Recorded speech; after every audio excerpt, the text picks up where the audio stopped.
What's up, YouTube? Hope everybody's having an awesome afternoon. I'm here with Parker from Team Templar. We're going to be playing through a bit of a standard gauntlet. As y'all know, going to be competing in Spotlight Atlanta in a week and a half or so. I'm still fairly unfamiliar with the format, so Parker's helping me get my feet under me, learn some of these matchups, present some cool gameplay for y'all to follow along with at home, so that maybe you can help out your own testing process. The main deck we've got here is a little bit of a list we're trying out.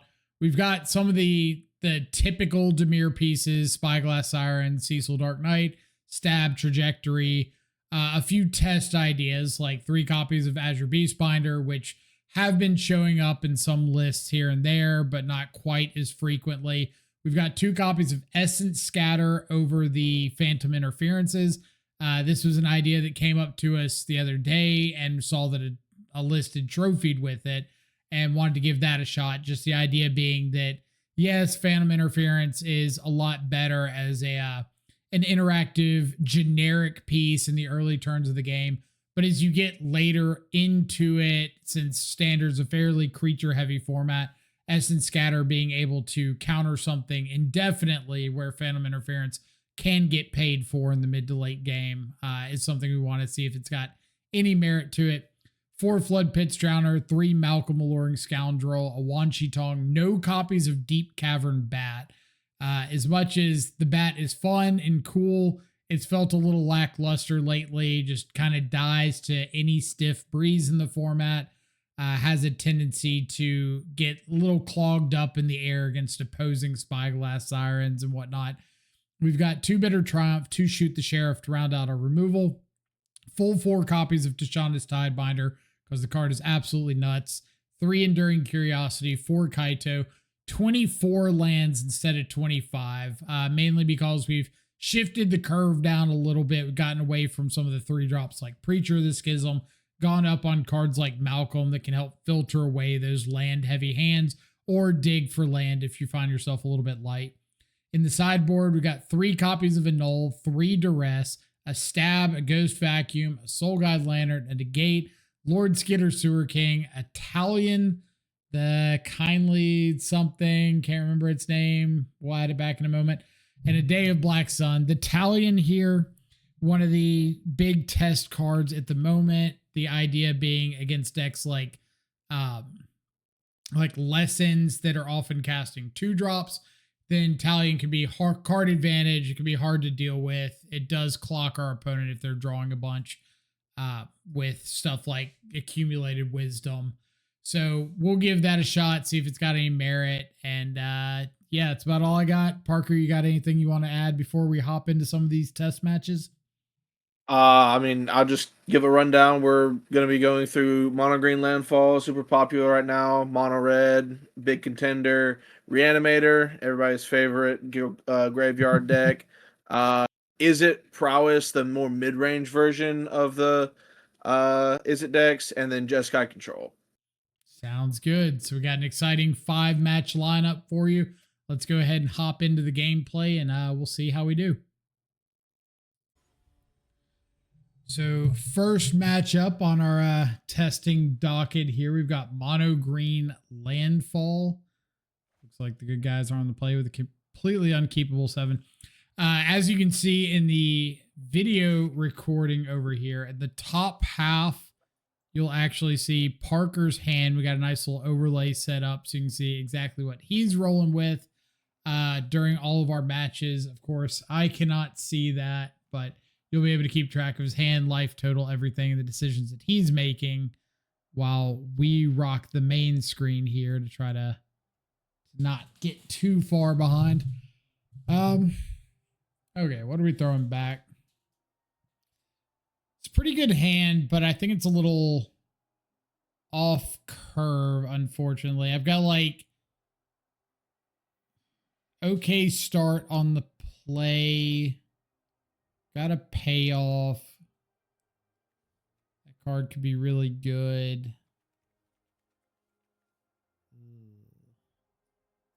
Throw you back just because we're playing a tap land on 1. All right, so Reef and go. Looks like we're both on a mull to 6. Good draw. Let's go you and try out our fancy new friend, the Beastbinder. Hmm. We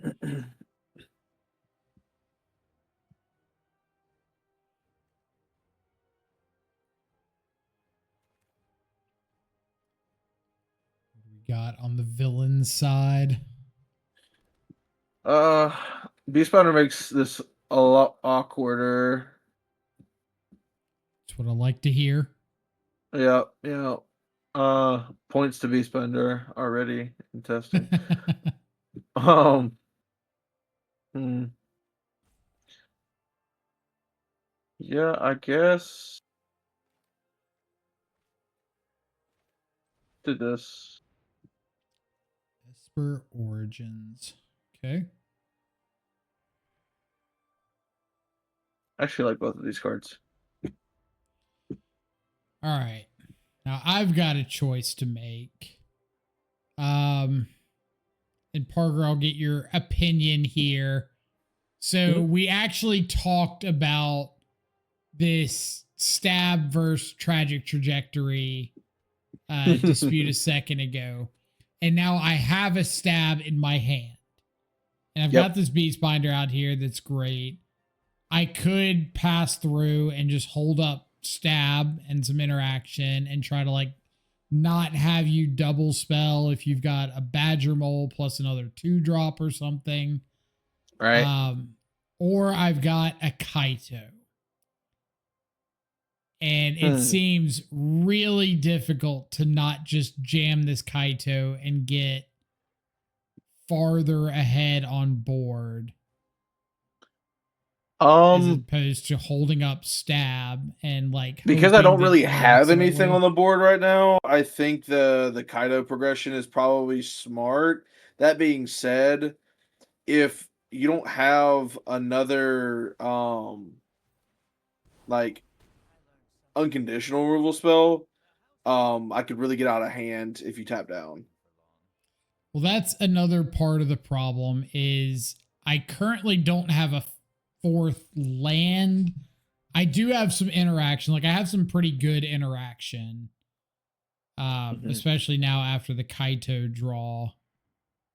But it feels like the way you get back into this is double spelling right here. Yep, speak of the devil.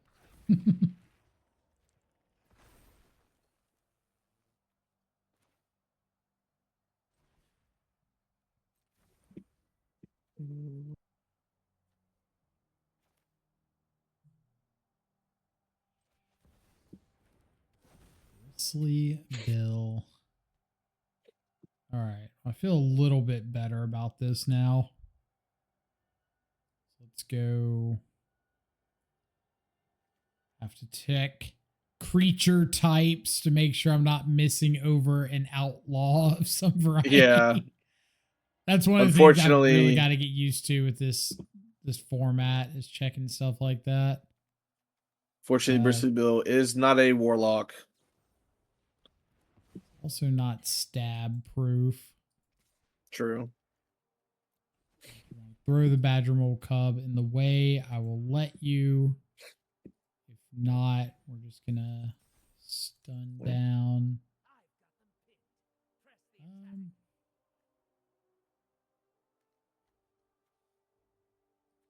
This Gloomwood Verge only taps for a blue. This out.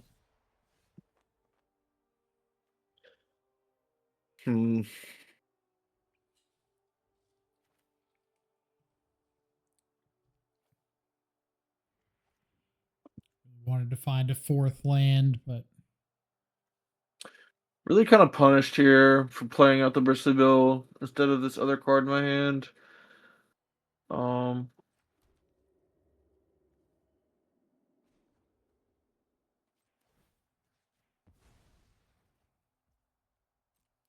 Secret tunnel. Secret tunnel. Don't worry.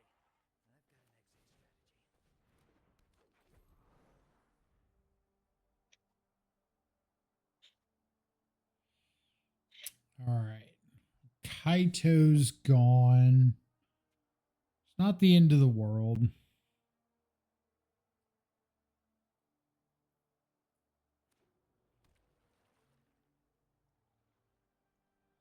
So if I Beastbinder the Badger Mole Cub, is this like a layering situation with the ability to It's gonna be a make 2/2 with everything no abilities, I believe. So I'm like, not is it gonna gonna let have the like Llanowar Elf tap for more? no. It's gonna my Land of Warp's only gonna tap for one. Same with Forest if it ever gets to untap.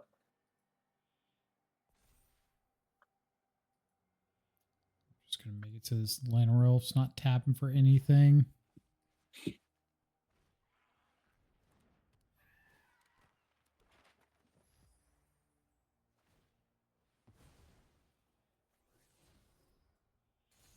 All right. I mean,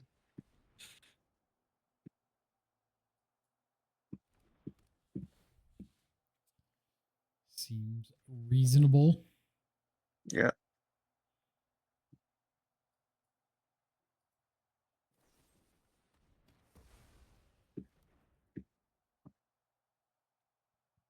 Particularly want my spyglass to die. Yeah, That's a fair, pretty fair. good draw.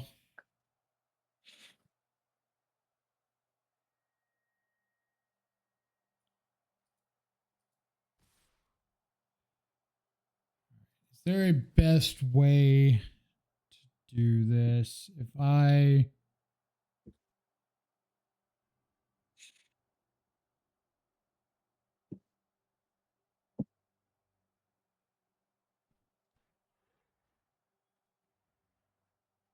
Is there a reason I would rather shut down the Llanowar Elf or the land? They're quite literally the same card right now. I guess the difference would be if you've got another Badger Mole Cub, you can't put the counter on the Llanowar Elf. Right. So I would be able to like Obviously. bash for 3. Yeah. Another Kaido. All right. Things are getting quite hairy on my end. I'm going to stun you down again. My mana. You're taxing my mana. Haven't you played a lot of taxes in your time? Shouldn't you know all about that? I have.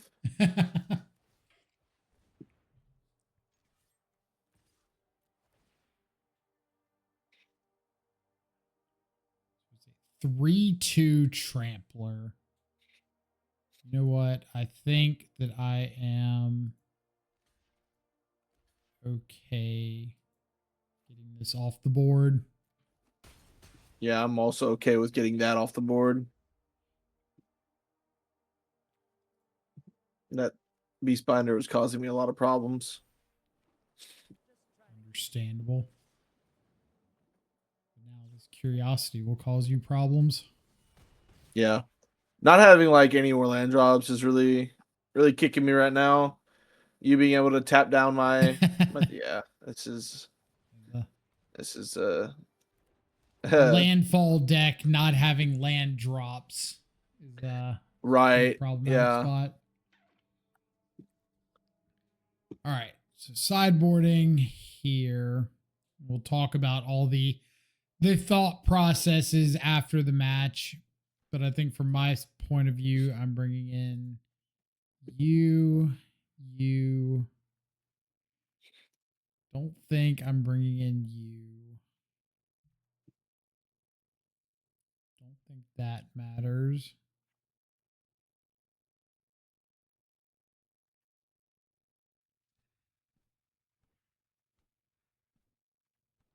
Don't think that one matters either. So we'll just stick with these stuff that I'm interested in bringing out. Putting include some number of this more expensive stuff. Just try to be a little bit lower to the ground, a little more interactive in those early turns. I think this card is a little mid in the matchup, especially on the draw. But so is this one. I think I'm going to drop that one. I'll go into more details on my reasoning after the match, but definitely for play draw considerations. Mm-hmm.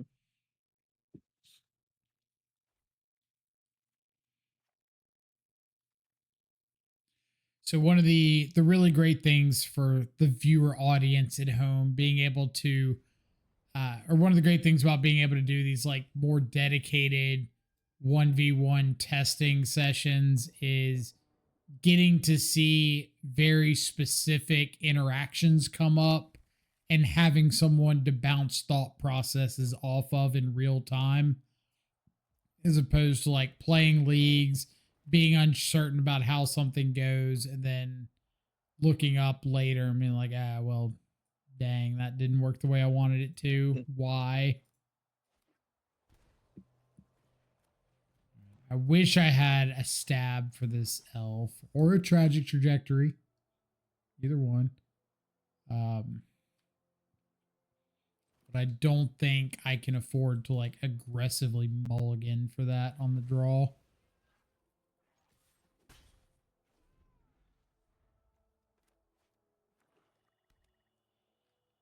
All right. So let's go.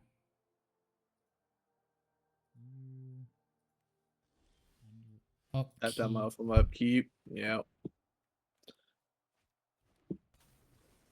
The mana taxing on upkeep is so much stronger than people may think it is.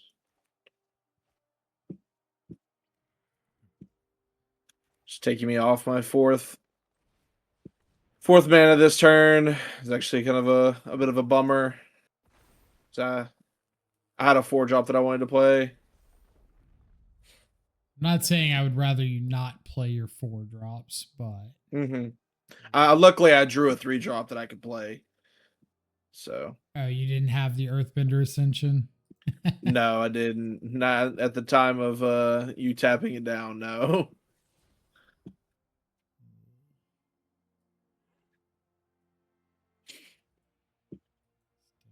Doesn't matter which one of these I do. We do get really to see hoping to get that up to a 3-2. I have another spyglass in my hand, and if I could get it up to a 4-3, that would have been pretty great. Let's stop that from coming down. See, this is one of those moments that Essence Scatter looks so much better than Interference. Just being able to for sure counter a Badger Mole there. Got all the stuff.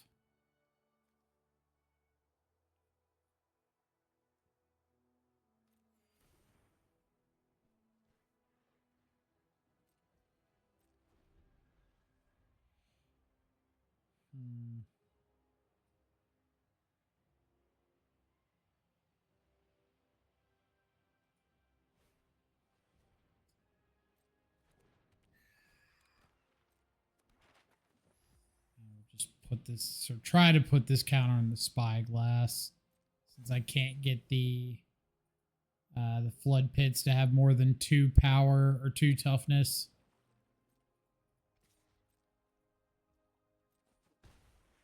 Like I said last turn, with that Spyglass in hand, I really wanted to get the Flood Pits up to 4 or up to 3 toughness, so I could attack in and not just get traded with the land that's going to come back anyway. But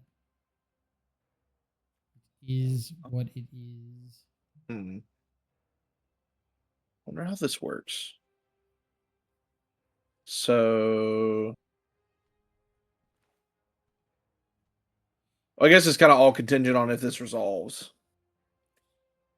Fortunately, it does resolve. Okay. I don't want it to, but options are limited.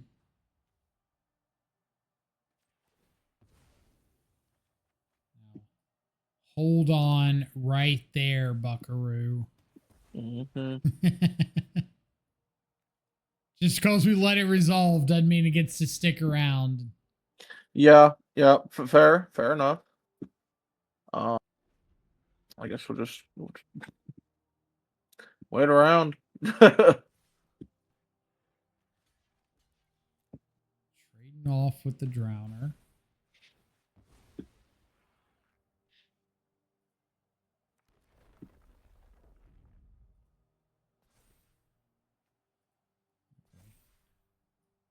Oh boy.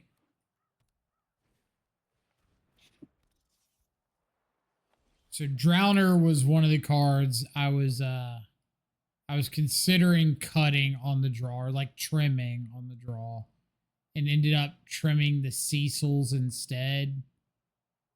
Kind of thinking that if I've got interaction on turn 1, I'd rather cast that than a Cecil. And it seems like it could get very out of hand if I'm not doing anything interactive early, which kind of looks like it is.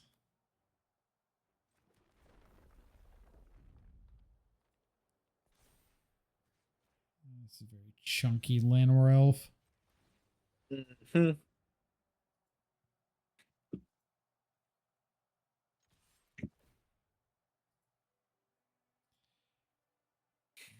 We're not blocking that. Fair enough. And this is what I was talking about earlier off coverage. It was like the Earthbender Ascension just like really, really being good just in general against Right. decks like this.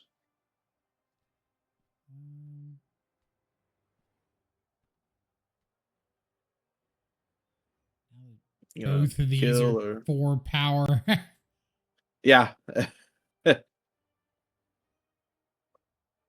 And this is also the spot where the rules change on sagas that's plagued me so much in Modern with Tidebinder and Harbinger and Urza Saga comes into play, because before the rules change, I believe I would have been able to Beast Binder the Esper Origins and just kill it on the spot. Mm-hmm. Where But now now I it's don't just get it would just be to. a 4. No, it'd be just a 2/2 with no abilities, right? Yeah. Think so. Sounds right. Yeah, it wouldn't tick down or tick up in a sense. I guess we're racing.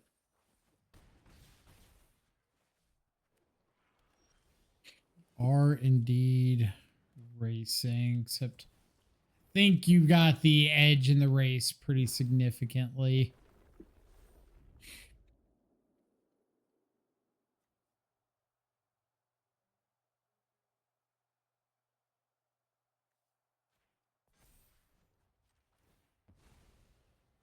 Maybe if I can find some other piece of interaction, we can have an argument here, but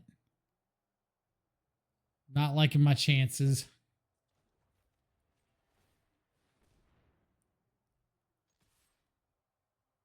If I swing here, am I dead? 4, 5, 6. No. Okay.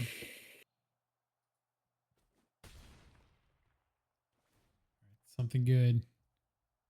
Something good. Something.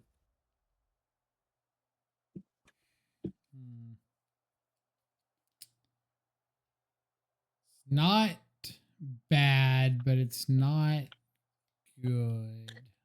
Probably doesn't save you from what's going on here. It does not, or I don't think it does.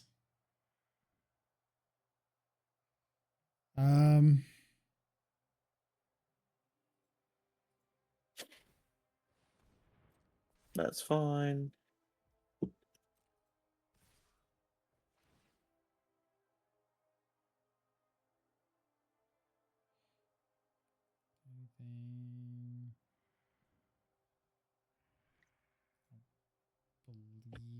really matters what I target with Beast Binder. I guess I'd rather just make you go all in on one big dude than like, never mind.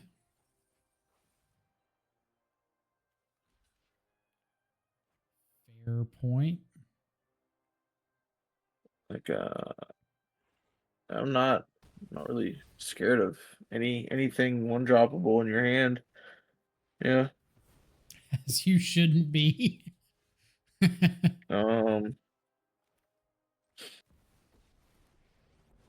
Well then. Maybe we'll find a fetch land.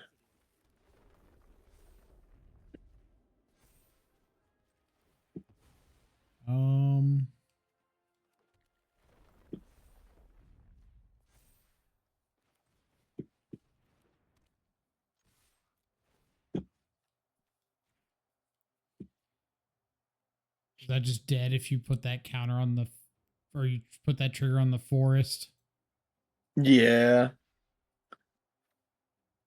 Now you actually give me a, oh wait, no, this Lenore has trample. Never mind. Uh-huh. Yeah, they both have trample. All right. Didn't matter. Didn't matter. I was going to say, you're about to give me a chance to top deck another stab or tragic trajectory, but you did not. No. I'm not giving you up openings. I think I want that on the play. I'm going to draw. It's pretty good on the play.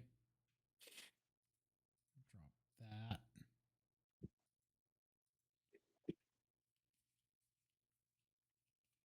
that. Mm. We've got some good stuff coming in. I feel confident on the play. Confident-ish. Confident adjacent. Yeah. I feel less confident on the draw. And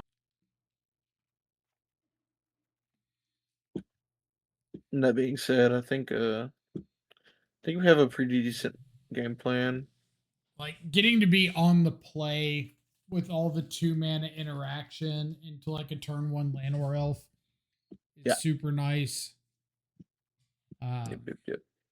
Hopefully you just don't have a land or elf and then like a middling turn 2 play, but that probably wouldn't be very competitive. Both of those games, Hunter's talent was very, very good. I would agree with that. Definitely looked very good both games.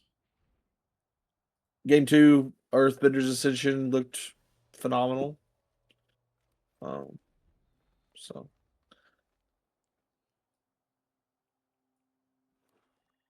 we're working with some stuff here.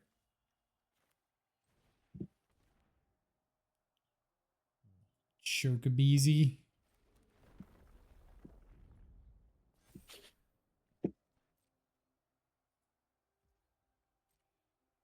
Our good old friend, the Zaza. Dead. Goodbye, my friend.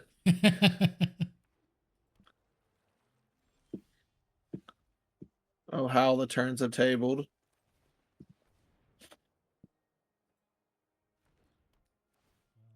Let's not allow that. No ramping. I can't ramp. Dang it. Can next turn, maybe. Just not this turn. You gotta wait. Just gotta wait a turn, huh?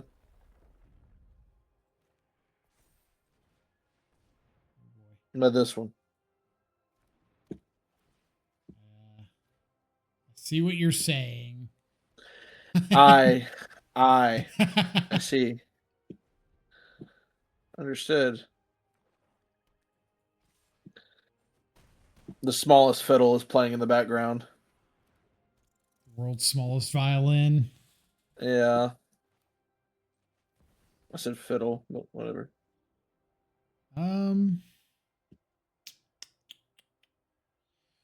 What you got for this one? Choices. What you got for this one? think I do. Okay, fair enough. Keen-eyed curator. I do like me some keen-eyed curator. Card's pretty sweet.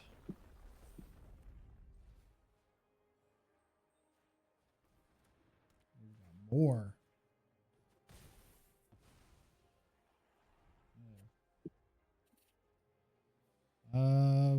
One card in hand. Oh yeah, it's a banger. Unbeatable, actually.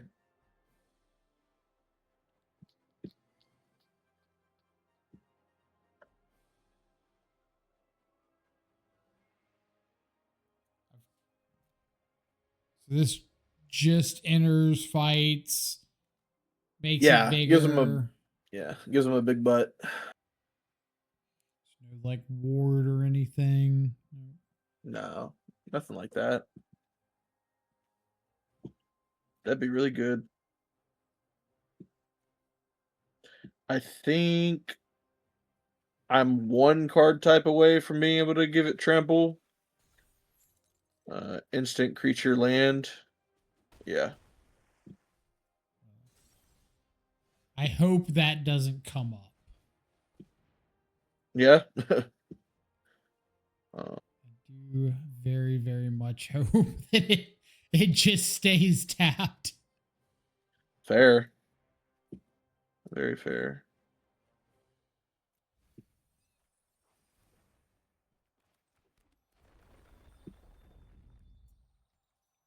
Yep.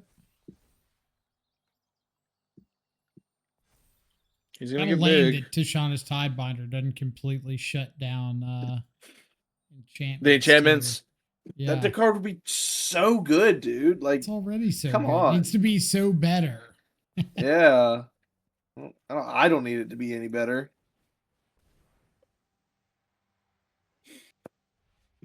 Get a flipped Esper Origins.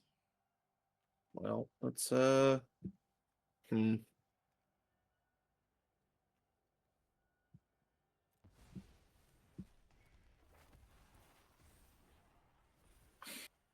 Actually, a little unfortunate.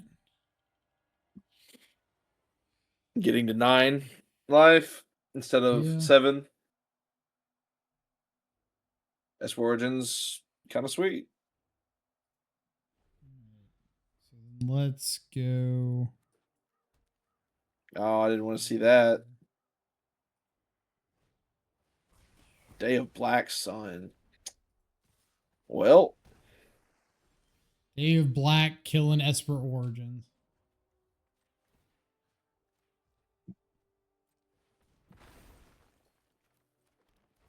Earthbended. yep. We've got a extremely large piece of terrain. Yeah. Let's just hit you for 5 because we're dead. You know what? Yeah. Respect. Right. Respect. Yeah. Go out on your own terms. I like it. All right, so let's get into some of the sideboarding here. Whenever loads back in. All right, from my side.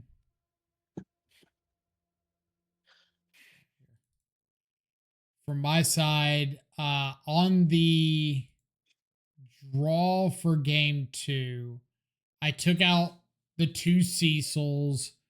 I took out 2 Kaitos and an Enduring Curiosity, I believe. And I brought in, 2 Cecils, 2 Kaitos. And I think that was it. And I brought in a Stab and 3 Day of Black Suns. And then on the play in game 3, I brought the Cecils back in, took out a Spyglass Siren, and took out, I think, an extra, like the 3rd Enduring Curiosity, just because I felt like I was playing less of a long game and more of just like a kind of what happened there. Just stun your land, tide bind to your trigger, hit you in the face over and over again, try to get the game over with sooner. And I just didn't Yeah. want anything like clogging up my hand. But I could absolutely see like leaving in extra curiosity, extra Kaito. I find myself being a little bit lower on Kaito in any creature based matchup where there's a good chance it's not going to be easy to get it one ninjutsu'd in, or two, it's likely to just get attacked back as soon as it does come down. So I'm usually Yeah, just like game trimming them- one. Yeah, I'm usually trimming them like fairly aggressively against anything that's going wider than like 2 bodies on the other side. Any thoughts on that sideboarding plan? Anything you think would have been better or worse? I would have liked to have tried Lord Skitter in the matchup, because it's like you can coincidentally like hit some of my fetch lands or lands that I put in my graveyard for like my Ice Toe Explorer, because Sure. that's kind of like how I'm keeping the long game going, is those extra landfalls. Ghost Vacuum and Soul Guide are not really what we want to be doing. We want to be like applying Right. pressure and then like answering their threats and stunning them. So, I mean, as far as like taking the Cecils out on the draw and then putting them back in on the play, I think that's correct. Yeah, and everything else just seemed pretty Yeah, the same for me. I did think about Lord Skitter briefly, and I ended up not bringing it in because I thought that the 3/3 body would have a tough time attacking into much, and the rats not being able to block. Mhm. Could But have if we're been on the an play, issue. I think it's really good. Yeah, on the Like, especially if play, we're taking out I could Kaidos and definitely see it. Curiosities, Sure. in some numbers. That just gives us like an extra like go wide threat, kind of like an in game type thing, instead of like beating down with our little dorky dudes, because I'm on my side, it's a great like side on my side. I'm bringing in more fight spells, like the Melt Strider Resolve that you saw. Yeah. I'm bringing in Vivian Reeds. Bringing in an extra threat with the Mossborn Hydras. I'm bringing in Keen Eye Curators. Just like kind of building up my threat package. Right. I have some Origin of Meta Bendings that I kind of wish I would have tried a little bit more, because it could give something indestructible. But giving something indestructible does not stop it from being tapped down. It does not, it doesn't stop it from getting tie bindered. So it felt a little worse. The Yeah. things that I brought out were the Bristly Bill, because it seems like he's not going to really do a whole lot, especially when you're getting stuff tapped down quite Yeah, frequently. like at any point Um, that you go in on one creature, it's kind of a liability. But if you're Mhm. able to get like a Badger Mole Cub into an Right. Earthbender Ascension and go like 4 bodies wide, that's the kind of nightmare scenario I think on my side, because it makes all these like flood pits, drowners, dead attackers, and Beastbinder can only stun down one thing, or Kaito can only stun down one thing, and Mhm. that's definitely Yeah, I wanted to kind of move away from things that were targeting something else, like with another trigger, unless it like has something that like a sticky effect. Like right. Earthbender's Ascension gives you a body and it does something. Hunter's Talent kind of allows me to get through your one toughness blockers with the trample effect. Took out the Bristly build, trimmed on Esper Origins on the draw, because it was a little slow, but I kept them in on the play. Took out most of my Might Form Harmonizers, just because it's one of those things where it's like I said before, it targets something and is going all in on something, and that's just waiting to get blown out by anything on the Dimir side. Right. Yeah, I could definitely get behind all of those changes. So that's pretty good for our first match of the series here. Let's go ahead and take a quick break. We'll be back with the second match. Back for matchup number 2. So this is Dimir versus, you said this was the the Prowess Izzet version, the more like scammy Quantum Riddler. Yeah, Quantum Riddler bounces. Yeah. The Thunder Trap Trainer. Yeah, all that. That one. So we're going to check out this Mhm. matchup for the first time. Our opening 7 is absolutely unkeepable. So we're going to ship this back. I think I can keep this. Guess better 6. Throw that back and we'll see what we got.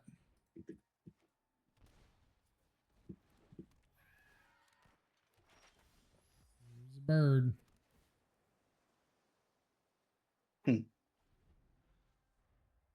Interesting.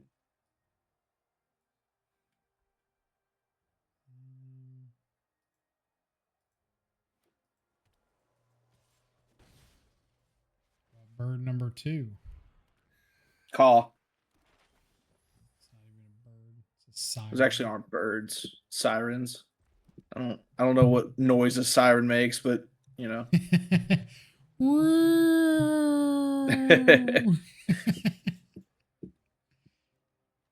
Let's see.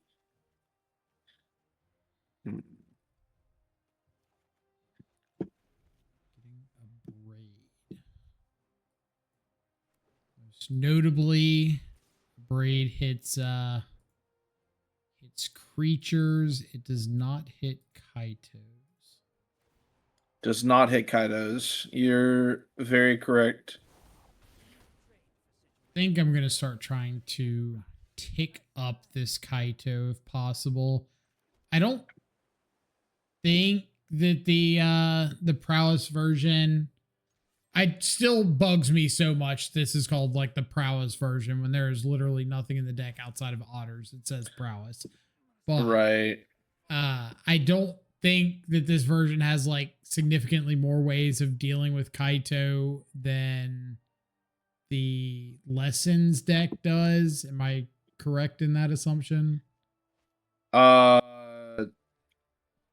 So this More list ways of actually plays killing Torch. resolved Kaito on the board. Torch the Towers can hit him, but other than that, it's just like kind of making a bunch of dudes.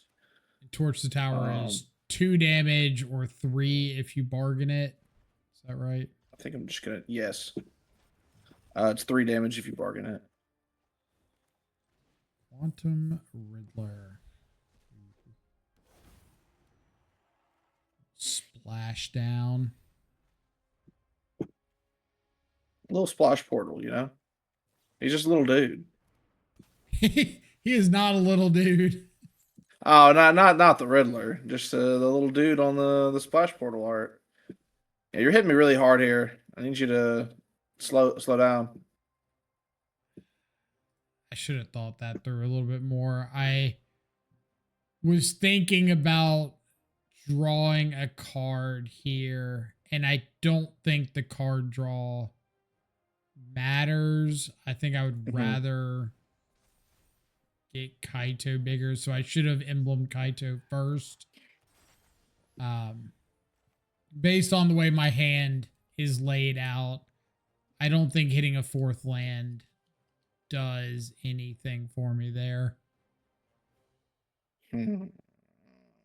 I'm in a lot of trouble here. I like to hear that.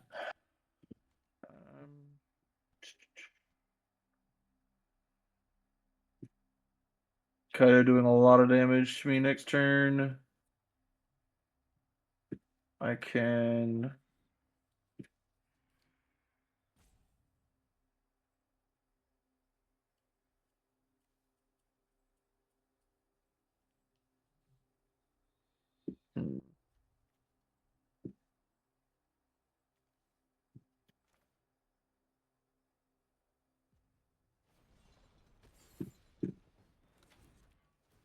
Roaring Furnace. Yeah, this is kind of what I was talking about with the interaction comparison to the lessons deck. Like all the red removal in standard right now, or most of the red removal in standard right now, seems to be limited to hitting creatures only. and not planeswalkers, which is very significant. All right. I also did not know that Splash Portal was a sorcery. Mm-hmm. That's really, really good to know right now.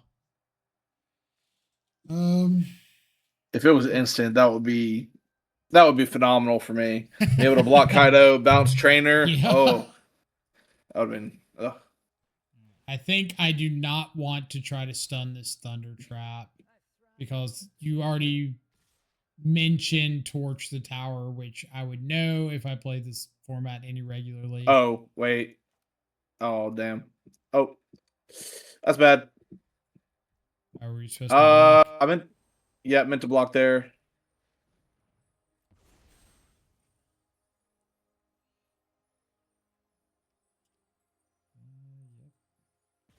Did.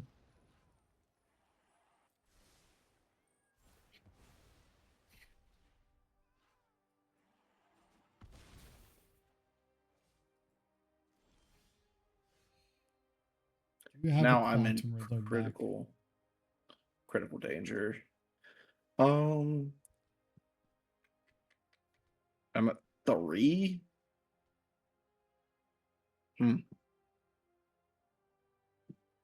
I guess this is like.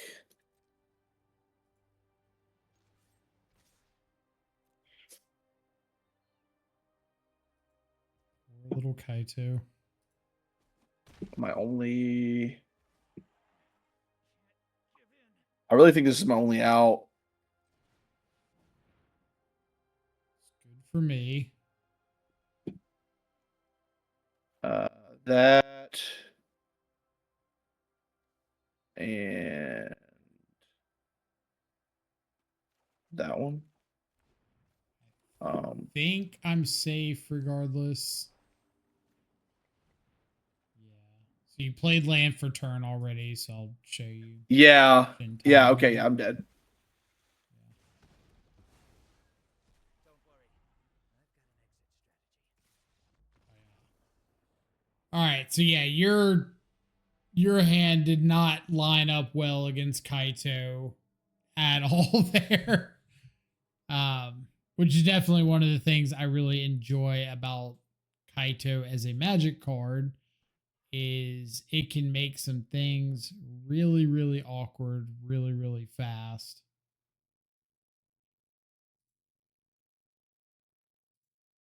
All right. Want those.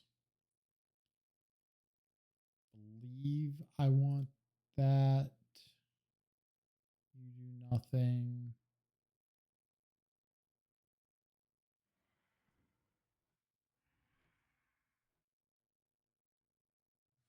I got a second. I gotta pull up a typical deck list for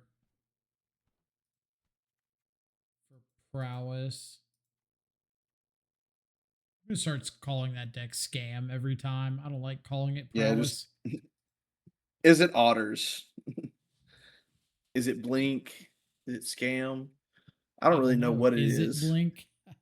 All right, I'm bringing this in for testing purposes. I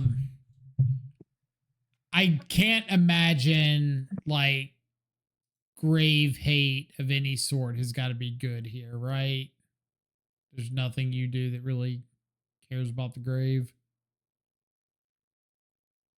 Except for like Storm Chaser's talent buying something back.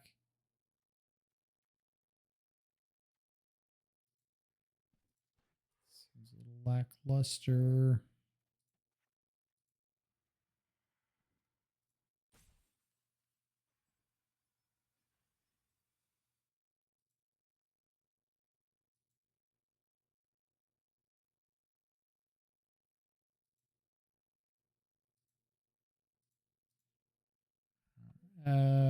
Actually, there was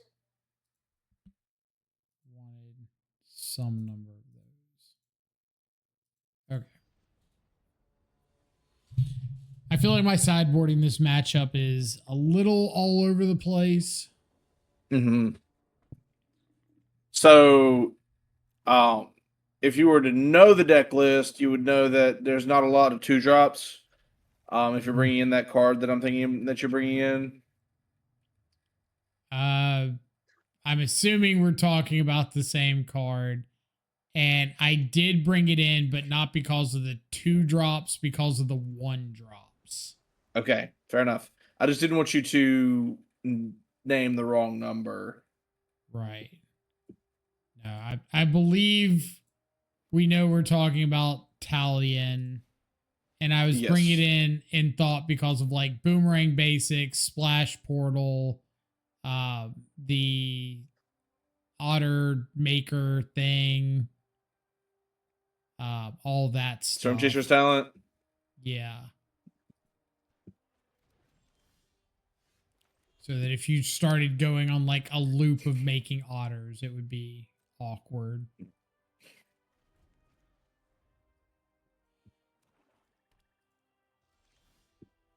All right, no flashed in. Big fatty. I'm not going to run this into an Essence Scatter or a Kill Spell. So, Flood Pits Drowner. We'll just leave that.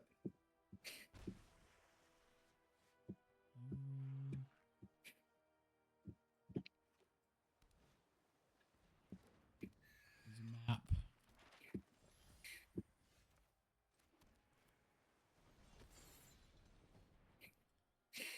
Kind of rude.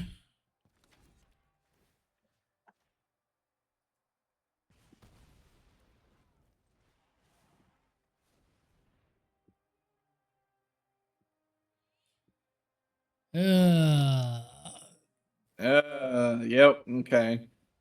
Knowing has a about the removal Quantum spell. Riddler and having to Essence Scatter the Thunder Trap Trainer instead feels super bad. Yeah, I feel okay. Well, that doesn't feel good. It's fine. It's fine. What's the worst that could happen? Well, the worst that could happen is I'm gonna play this and draw a card, but it's gonna die when I try to splash portal it, and It's possible. I really don't want that. But highest upside here, you don't have it. Yeah. Fortunately, I was kind of relying on that Essence Scatter.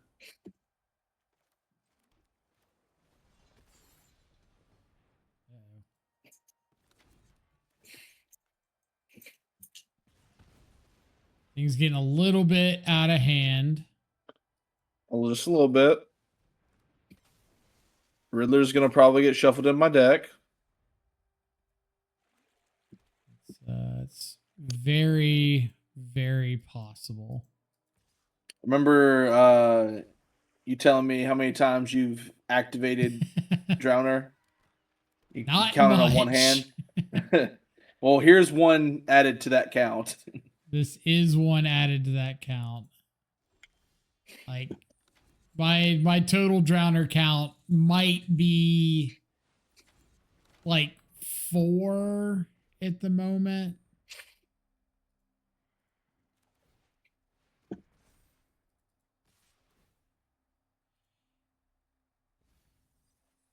Oh no. Riddler off the top is nice. That is pretty good for you. Unfortunately, I have a lot of otters now. It is in fact a lot of otters. Oh, I'm not done. Oh God. Can you stop it?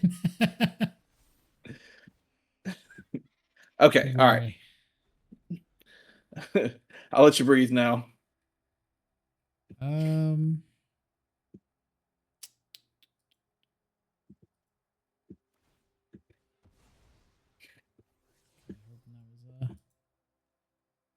Non-land. No Kaito.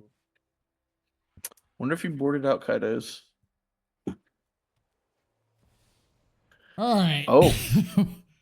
What are we All right. naming? Probably just one. Like, I think so. Yeah.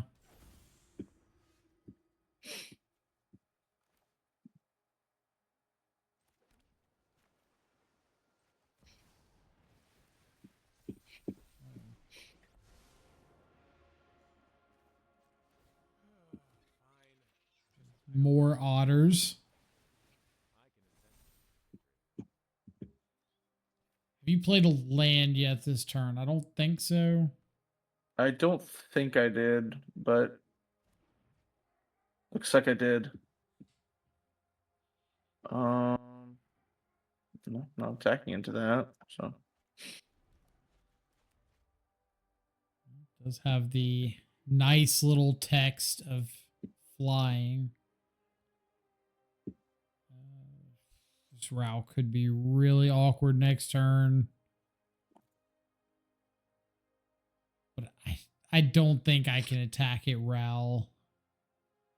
It's like 2 turns in the air. I mean, if you attack me, you make it to where like I can't really play any 1-drops. Yeah. Put myself to 1. If I can cast like one of them, but I just may be able to kill you with these otters.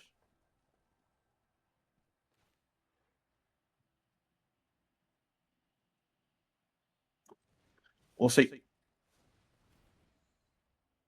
Huh? Why is this triggering? Toughness. Oh my god. Oh my god. All right. Well, Italian.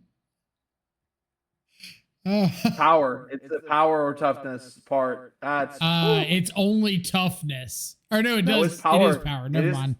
It is power or toughness. That's All right. 1 wow. is the greatest number in this matchup. All right. Well, I done cooked myself there. Italian. Oh my god, I'm an idiot. Oh, please don't kill me because of this. Please don't kill me because of this.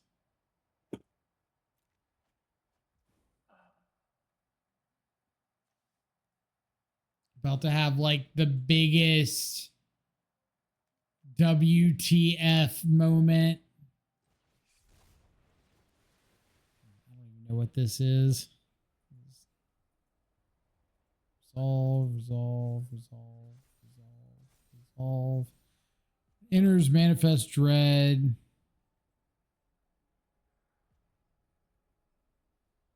Okay, it's a lot of text.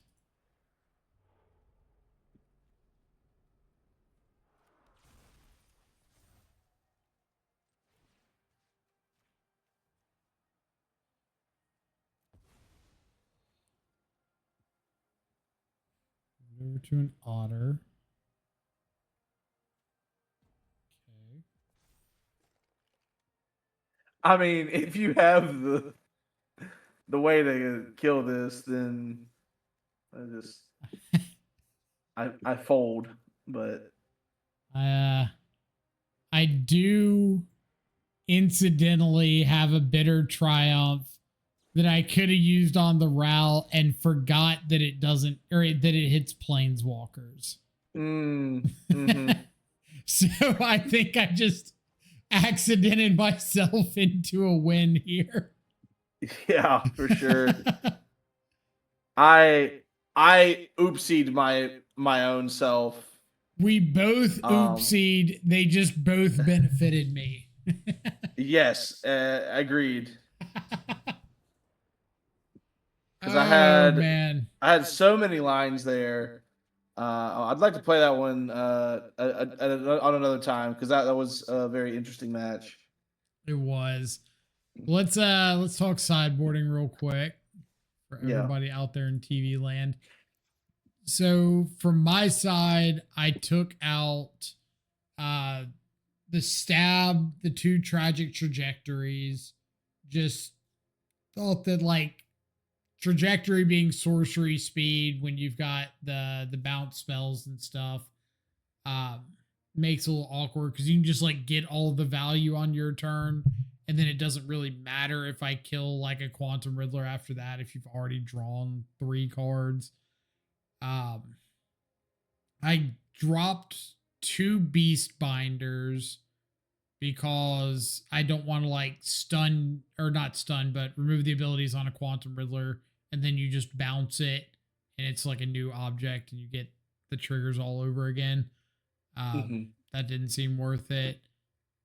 And I brought in the 3 Duresses, Negate, Lord Skitter, Talion, and 1 Day of Black Sun. Just try to sweep up some otters if you ended up going wide with those. Lord Skitter, just to try to have another threat that like could accumulate some bit of value. I don't know if you run any major sweepers, but if you don't, it's good into the 1v1 stuff. And then the Talion, like I said, didn't bring it in for the 2 drops like I would against Lessons, but brought it in from the 1 drops because the list I looked at had like Torch the Tower, Splash Portal, Boomerang Basics, Storm Chaser's Talent, something else, like a huge stack of 1 drops. Yeah, like, something maybe- Thunder Trap Trainer. Yeah, I wasn't even thinking about that one, but Obviously I wasn't either. if it works, it works. So for everybody confused at home, Talion triggers, or he comes in, you name a number 1 through 10. Whenever an opponent casts a spell with mana value, power, or toughness equal to the chosen number, they lose 2 life and you draw a card. So I thought about all the 1 mana interactive spells that Parker's running. Did not think about Thunder Trap Trainer being 1 power. So when it triggered the Talion, that's something we got to pay attention to from now on. When it triggered the Talion, we were both a little caught off guard, but ended up being like almost the nail in the coffin there on accident. What did you end up boarding in and out on your side? On my end, I boarded out the Soul Guy Lantern that I have in the deck. There's just 1 main deck. Again, Graveyard doesn't do very much against you. Right. I boarded out 1 of my Rowls because it felt a little clunky, and instead I replaced that with a dissection tools, which we saw in that last game. I took out an Abrade and a stock up for 2 Slag Storms. And that's just the deal 3 But, to all alright. creatures. I was going to ask what Slag Storm did, but Yeah, you beat me to it's just 3 damage to all each creature, or 3 damage to each player. But it's Sure. just like a Anger of the Gods for Sweep anybody up all the Beast Binders and Drowners and Malcolms and Tide Binders, whatever else. right. And I for the Soul Guide Lantern, I replaced it with Spell Pierce to try to like catch any like if I go for like a Quantum Riddler or a Thunder Trap Trainer and you go Essence Scatter or Bitter Triumph, like I have an out to like catch you on your mana when I go to Splash Portal, one of them. Catch some of that transition spells, like when you're going from turn 2 or 3 to like trying to enact your game plan. You don't want me interacting back with whatever you're trying to do. Exactly. Yeah, I would definitely be down to try this match again at a later point. I thought it was pretty fun. Obviously, playing Quantum Riddler in Modern makes me especially interested in games against any deck that doesn't involve that card getting ephemerated, because that's a stupid combination. It should never exist. But anyway, that's it for the prowess matchup. Let's take another break. Get ready for the third. We are back for round 3. Got Dimir here versus Jeskai Control. And apparently Magic Arena knows that I need all the help I can get because it wants to put me on the play over and over again. Against Jeskai Control. I know part of this hand is pretty good in the matchup. Part of it's completely dead. Ugh. This is an awkward one. Mine's not super great either, but it's got. I have things that I can do, so I'm gonna keep mine. So I'll get your opinion on this one. I've got 5 lands, but 2 Risen Reef and a Soulstone Sanctuary, and then a Kaito and a Tragic Trajectory. So my thought here is I've got manlands. I've got Kaito. If I can find something like a 1 or 2 drop to stick to enable Kaito, the hand gets really good really quick. If I don't, I am attacking with manlands, but I'm probably not getting Kaito down in any reasonable amount of the time. And it's very, very slow. Yeah. You don't know what you're playing against. I'll say that. Well, we're gonna play this as though we don't know what we're playing against. I would mull that in a heartbeat. All right. Or 6. It's not a great 6. It's a 6 that might beat mine. My 7, so. Uh-oh. Let's see the rest of my hand. Okay. I was about to say, hold on. Wait. Let me tell you something. Problem I'm running into. No blue source. I see. Source.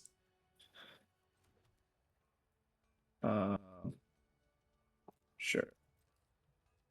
So if this Cecil goes down very quickly, I might be in a bit of trouble.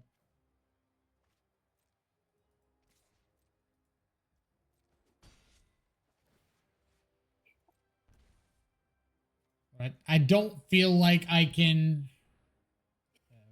I don't feel like I could reasonably mold to 5 in the blind in a hand that was like only missing a blue source. Mm-hmm. Oh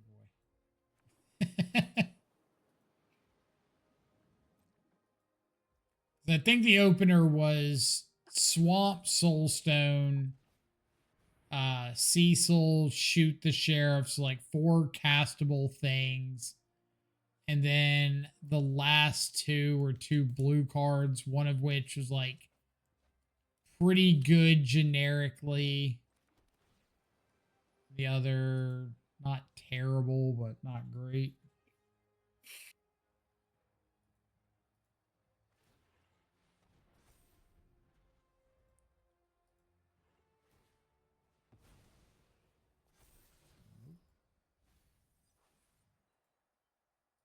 I mean, a 5/5 is pretty good. No blue source, though. In a world full of get losts, I'm very much questioning whether or not it gets to stick around. It's not, but I have to use a board wipe on it, unfortunately. No. You know, I don't particularly love my odds here.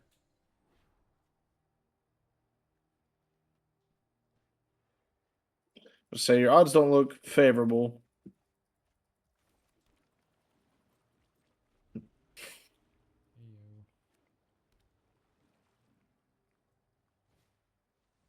Yep.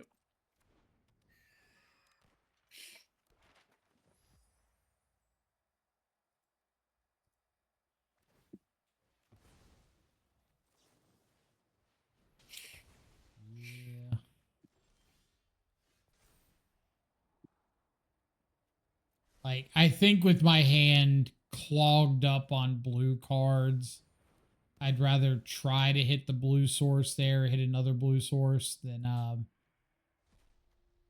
play around a potential removal spell killing my siren.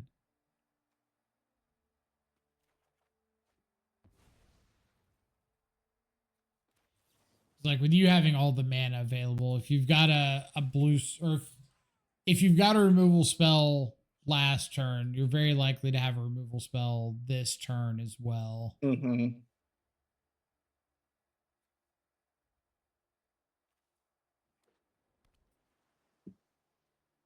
I shot the sheriff.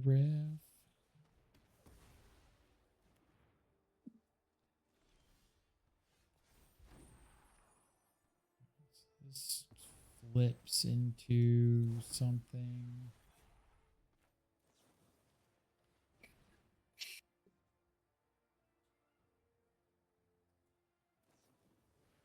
You've got nothing whatsoever. You've got something. We're aggressively dead. I have no interaction for that crook. Game 2. On the play. Good. Good. Good. I think I bring that in. Bad. Bad. Not great.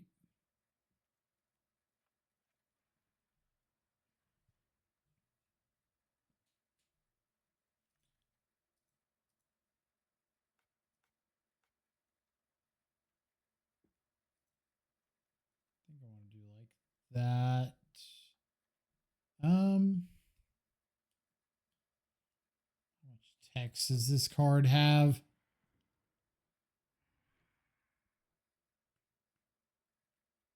Are you running a pretty stock list or? I wouldn't say it's super stock. It's one of the most recent iterations of Jeskai that did well in a league, and I thought it was a really good take on Izzet because it's playing not Izzet Jeskai. It's playing a lot more creatures Okay. than just spells. Don't think that's going to change up my decision there. I think this is about what I would sideboard going into the blind game 2, based off just what I saw that game. So we'll definitely have a little bit of notes to go one way or the other after the match as to whether or not you think the sideboarding should be different if I know you're 75. Right. Because you know you're against control. You saw um, the Shiko. You saw some Lightning Helixes. You saw Legend of Kirk. Right. Speaking of Legend of Kuruk.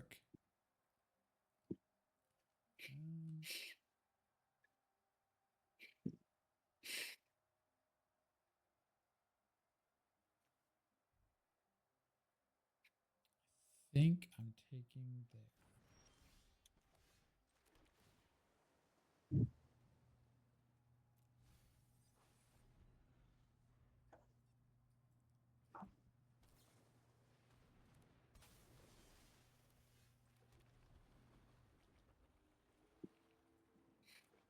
I feel like this is a Kaido.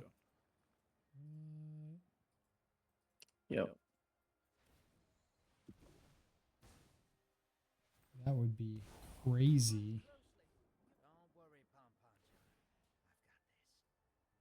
Your secrets didn't stay hidden for long. My one of Beast Binder I left in, just making life difficult.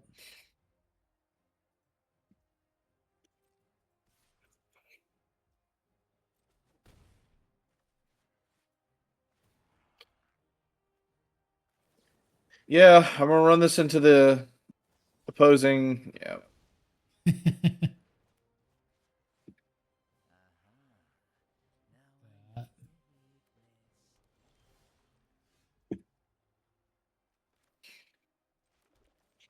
Do you have a counter for this?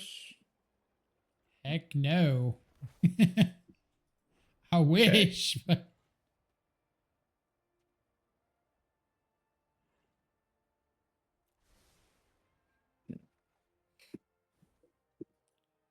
got a Malcolm. Hmm. This don't look good. It does not look good at all. Oh, ouch. Yeah. Yep. We're gonna. We don't have nothing for that. Absolutely nothing for that. Oh. Getting that duress off and seeing the essence scatter and then like nothing relevant Mhm. or nothing I didn't have covered for the next like 2 or 3 turns after Kaito came down. It's like, all right, that's a pretty good spot to be in. I still didn't see anything crazy. Anything that makes me change up my sideboard plan to any notable amount. So I think I'm just firing back the same 60.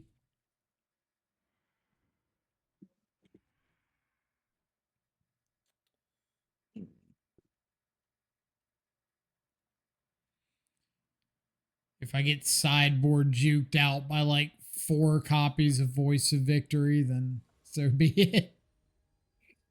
Funny you say that. Oh no. Oh no.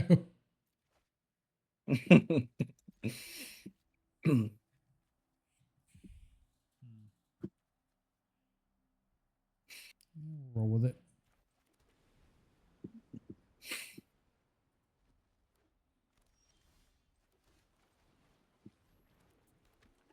Yep.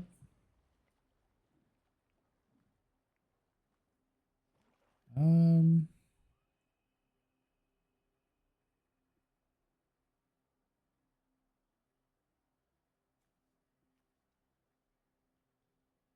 we have a choice to make.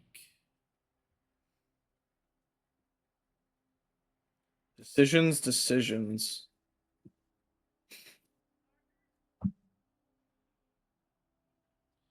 Like one of these is a better card overall, and one of them is more expendable. But the more expendable one, I think, is better in this situation. Okay. Yep. I hear you.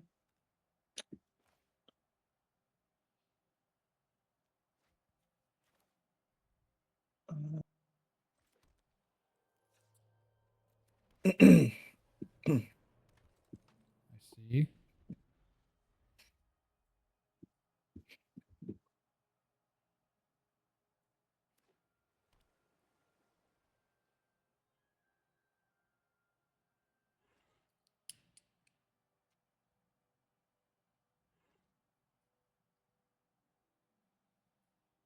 You know, this is just like a lot of power of Voice of Victories that your control deck shouldn't have access to.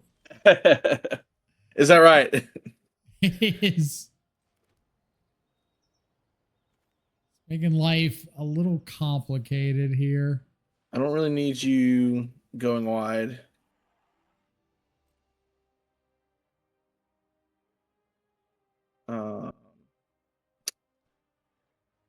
And I think, yeah, I think I'm okay with this.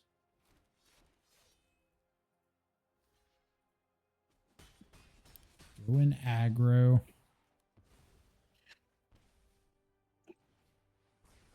Ah. The truth comes out. Mm-hmm.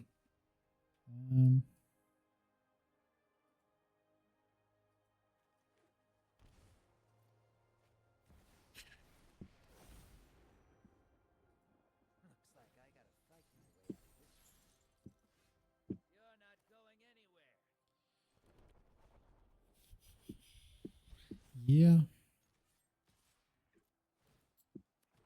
That's pretty good.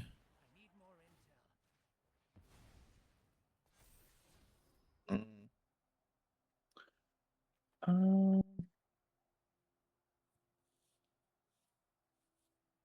don't think I need that right now.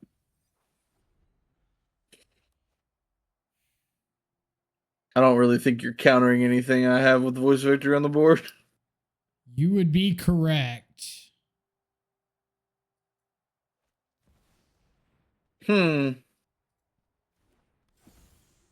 Interesting.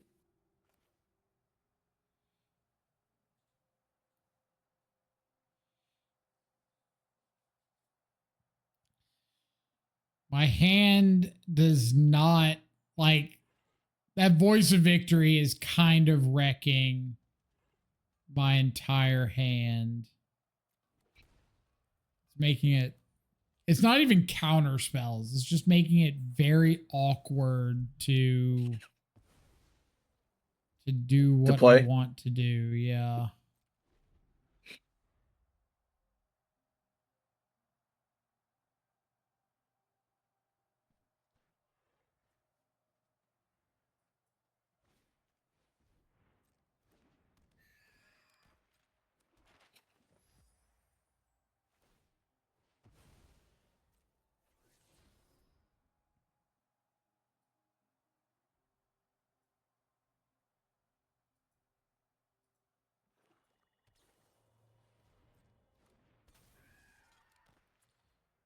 I got stuff like this Malcolm that I can't flash in.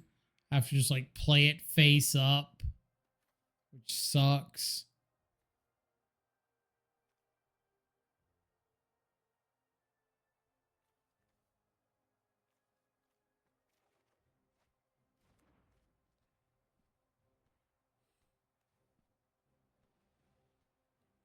What do we got?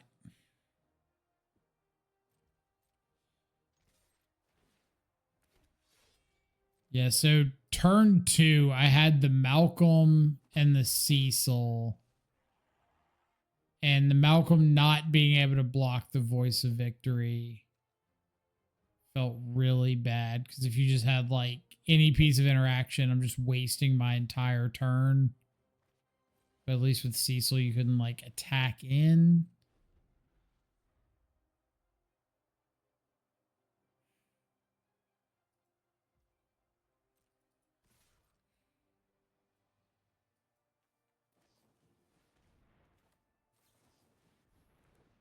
Ang.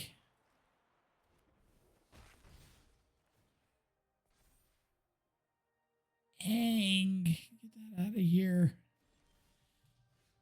All right, I believe I am aggressively dead. Is this 2, 4, 5, 6, 7, 8?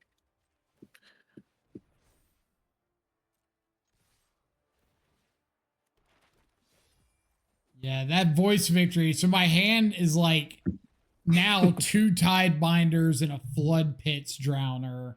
And I had like Malcolm and Curiosity. So just like a handful of good flash cards. And having to play them all sorcery speed. So I can't like try to set up, make you use mana on your turn, untap, use mana on mine. Feels so Voice of bad Victory, against those Voice of Victories. probably the best sideboard card or card in general against Dimir. It is. So sideboarding from my side, I took out like the stab and the tragic trajectories, which wouldn't have helped against Voice of Victory anyway. Took out a couple beast binders, which I guess would have helped against Voice of Victory. Took out the shoot the sheriffs and brought in 3 duresses, negate, Lord Skitter, and Talion. Lord Skitter and Talion just have like more bodies instead of more removal spells. Duress to hopefully try to punch a hole in negate. Your deck seemed way more like Jeskai Tempo than Jeskai Control. Yeah. Because you had Aang there, Voice of Victory, the Dragon game one, but you did have Ultima. Yep. So I don't know which way your deck is leaning. Well, it has Day of Judgment, Ultima in the main, and it also has like Shiko, Aang, and the Gwen, um, or Nia on Arena. It's a 2-mana 2/1. Whenever it enters, you exile the top card of your library. You may play that card for as long as you control that creature. But on the backside, it's a 5-mana Jeskai 2, 4/4 Flying Vigilance Haste. So it's just like with a bunch of other like keywords and text. But yeah, it's a little bit more heavy on the creature side of things, which is I think where control probably needs to be. That is very fair. I think if I had an inkling that you were heavier on the creatures, I probably would have kept in the shoot the sheriffs. Maybe kept in one more beast binder and like not brought in the Talion and the maybe not the Talion and the Lord Skitter and just like trusted my creatures a little bit more. But I kind of took out more cards because I thought that they were just completely dead. Like if you just have no targets for stab and tragic trajectory, I don't want those at all. And then if you're playing a more control route, then like Bitter Triumph can take out any planeswalker juke. It can take out some of the big creatures like Unagi or something. But I don't want Bitter Triumph and shoot the sheriff. But being on that creature juke definitely hurt me pretty bad in the guessing game there.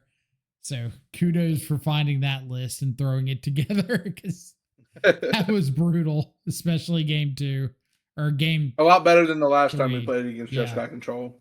No, for sure. Like having more of a board presence and not just having to sit back and like do nothing until you wrath and get overwhelmed by a bunch of flash threats after. That gameplay looks a lot better into Dimir. So we'll see if anything like that does well in Atlanta. So that's 3 matches down. Let's take a little break. We'll be back for round number 4. Back with another one. We've got Dimir versus Sultai Reanimator. Is that right? Yeah, so tired. It has the Terror of the Peaks in it as well. Yeah, but you're, I guess, very rarely casting that, if ever. So we're gonna assume Sultai for all intents and purposes. We are on the draw this time.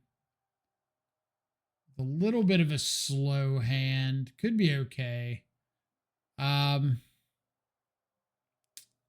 we'll keep it on the draw. Gotta remember, this is supposed to be fairly blind. But I don't think this hand's bad enough to throw back.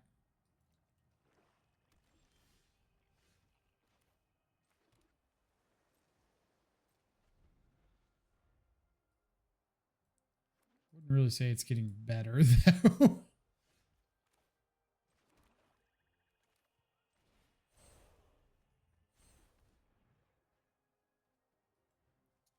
Searching up a basic land. I will allow it. But to find, there's only 2 basics in the deck, unfortunately.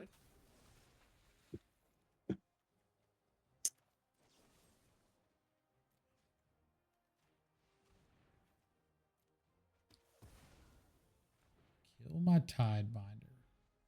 Fair enough.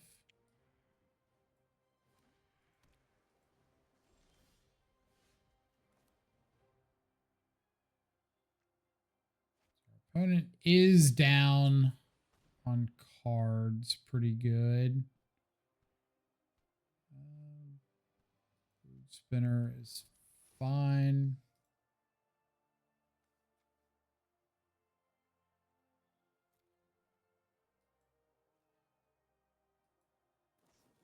Another bitter triumph. This kind of sucks.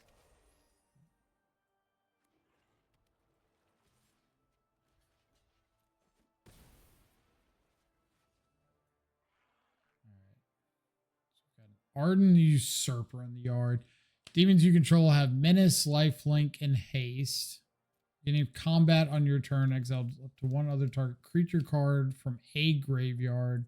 If you exiled a card this way, it could have taken its copy. Except it's a demon. We just pass back.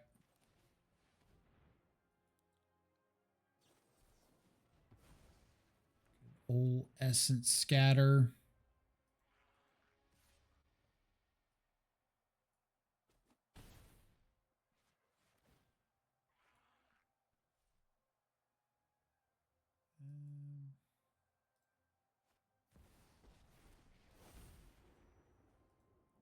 Something good. Scarier things in a bolt. I've got you beat 6 different ways. Not really.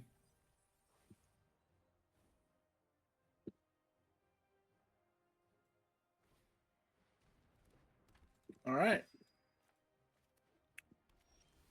Well, Oof. Yeah, that's pretty good.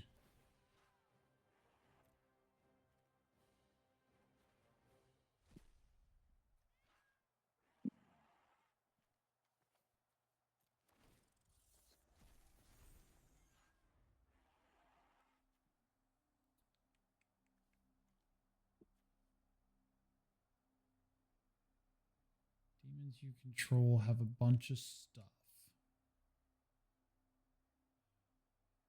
that's interesting. That interaction's very interesting. I thought that getting the Cavaro back would have made this a demon as well, but it's not. It's just a rat, rogue, spider, human hero, not a demon. So it didn't have haste. That's just unfortunate.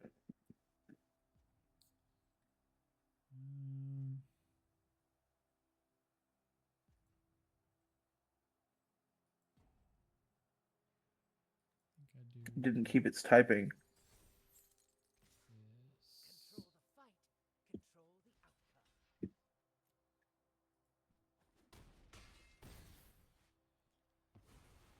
Some cards.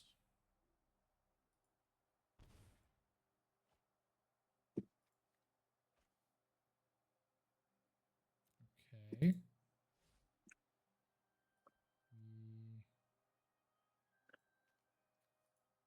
Trajectory U. Uh-huh. Spyglass. Counter on Spyglass. See if we find the land. Nope. You don't do anything for me. Whatever color. Go. Hmm.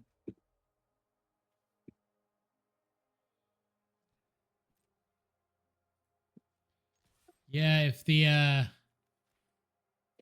Kyvero had come back as a demon, this definitely would have been a lot more awkward for me. If you could have taken out the Kaito right away.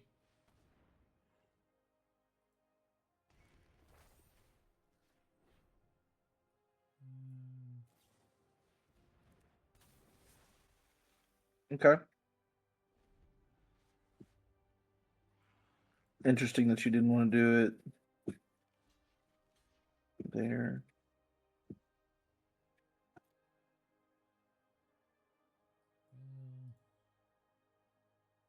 This is a Kaido.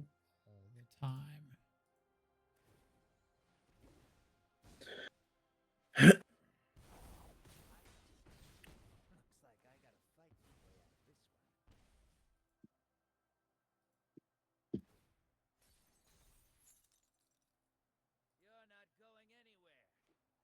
I didn't really want to use it on the beast binder in case you had like a second main phase, second Kyvero, and didn't really care about the draws off of the curiosity because I figured I just had enough pressure to kill over the next couple of turns. Yeah, the big punt here was the Kyvero play. I really thought that it would have been a demon when it was copying, but I guess not. So I would have to read that one because I'm not sure. because you exile a creature from your graveyard. If you exile a card this way, create a token that's a copy of it, except it's a black demon.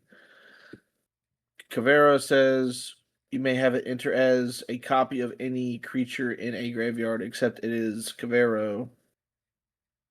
Spider human hero. I guess it's a layering thing. All right. Well, That is super weird to see play out. Like, yeah, for sure. good to know going forward, though. All right. There's a lot of weird layering aspects to that card. I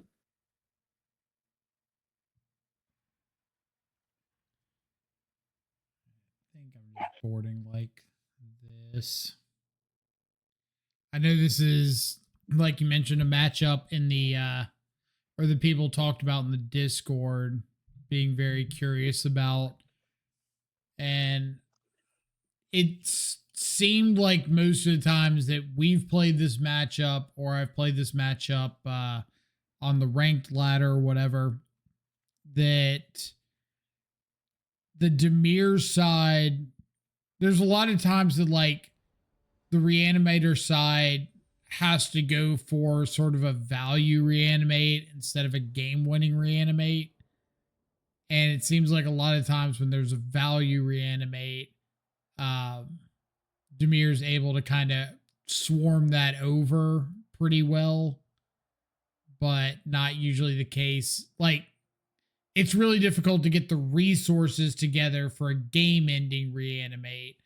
But when it's just like a value reanimate, a lot of times Dimir can untap, like kill the reanimated guy, and keep fighting, if that makes any sense. Yeah, it does.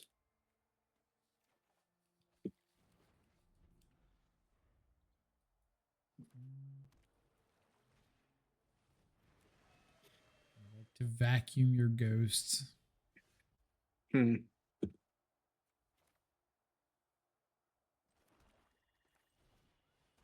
like to take a look at your hand. Resolves.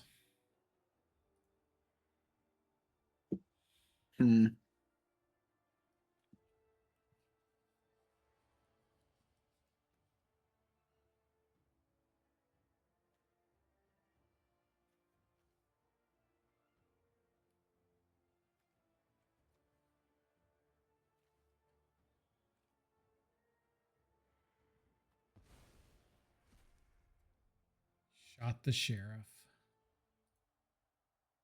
I shot the sheriff.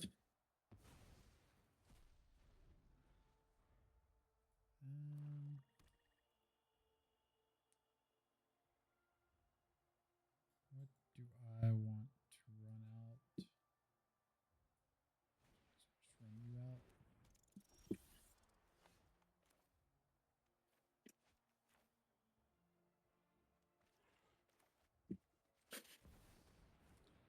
Overlord. Oh Lord.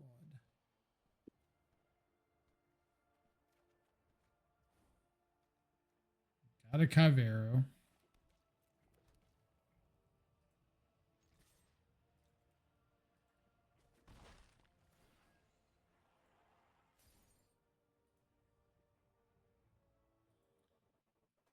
Like the big demon thing.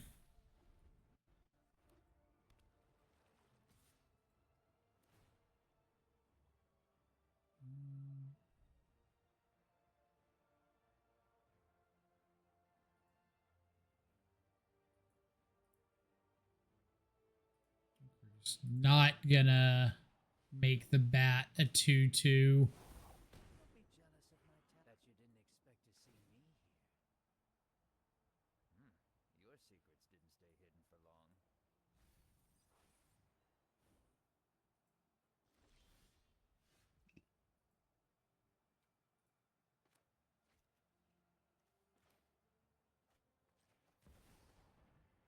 Snap.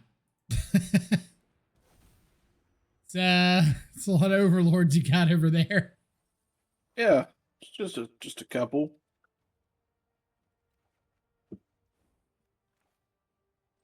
Spinner.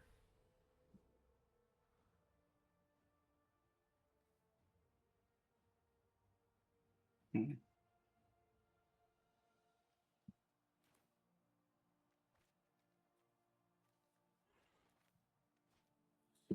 What do we got? Attacking my Kaito.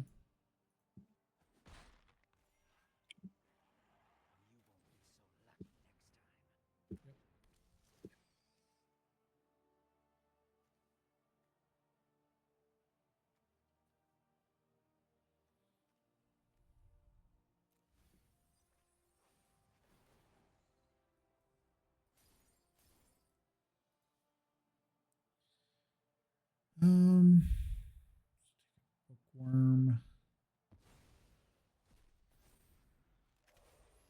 Good draw.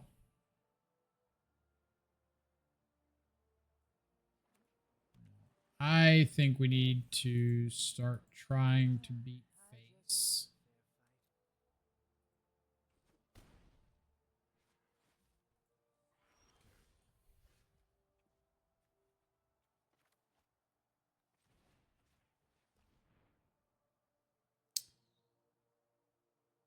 A little bit rude. I'd like for you to make a decision. Hmm.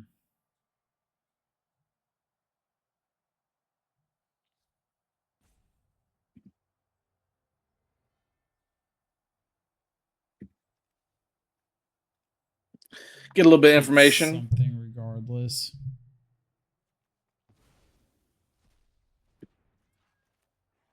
Not even a question, really.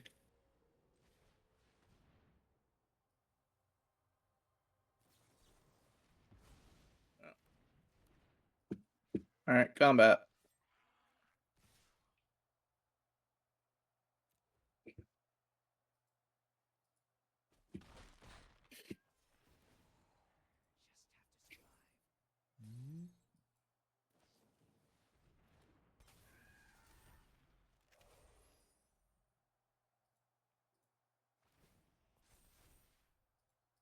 I forgot to activate the ghost vacuum. Mm-hmm.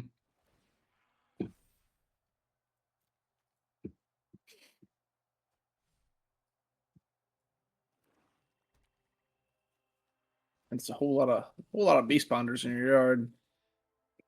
It's it's quite a couple of them, isn't it? Uh-huh. 7 too many, approximately.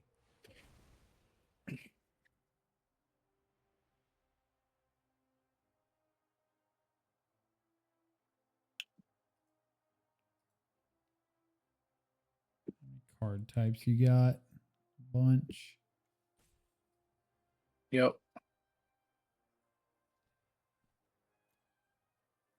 Guess we can make it one less.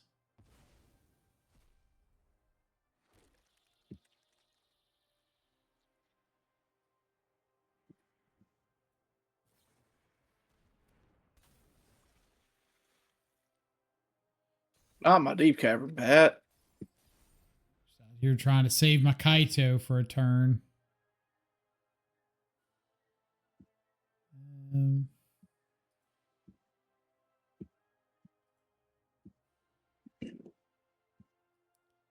If I ask nicely, will you not block anything? It's worth a try.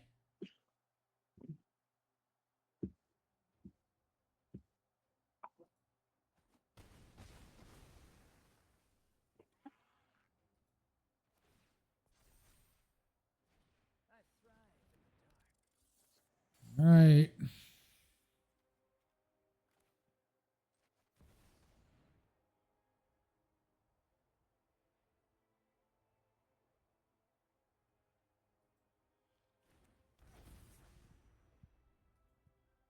Drawing, we're discarding. What are we discarding?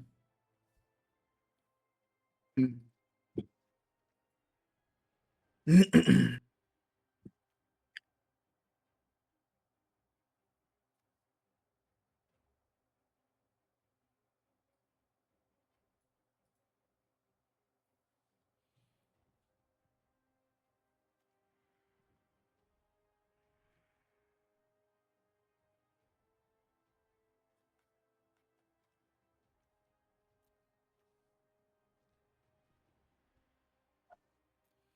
must be a tough choice.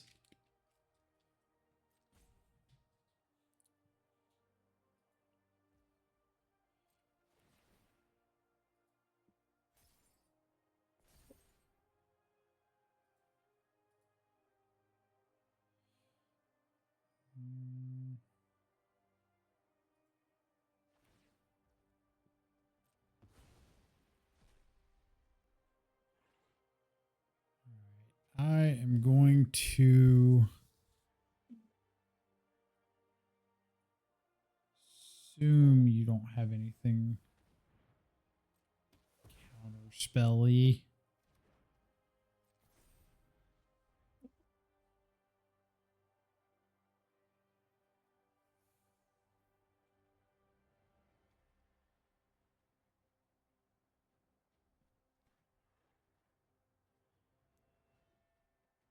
I go.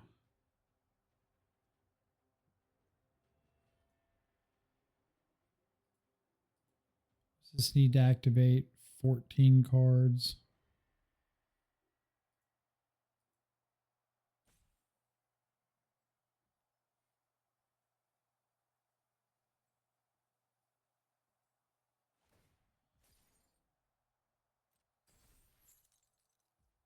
Control the fight. Control the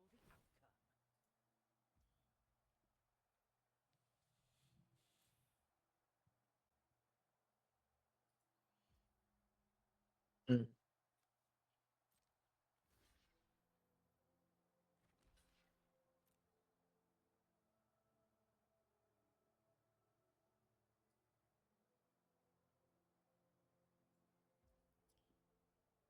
Yeah.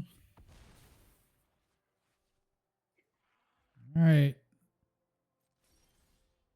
Be kind to me.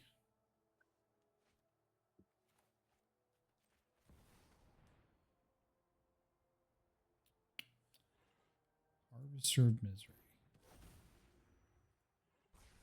Believe that is okay.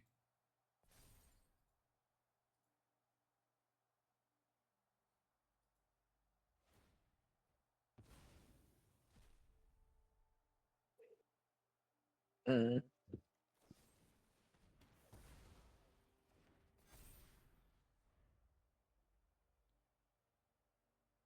So if I pick up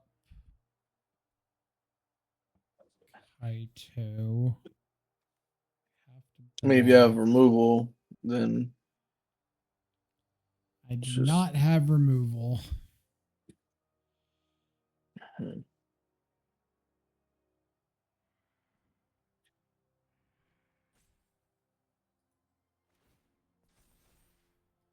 try to keep up. Wish I had removal. for some reason I kind of do too, because That's this is miserable. fair.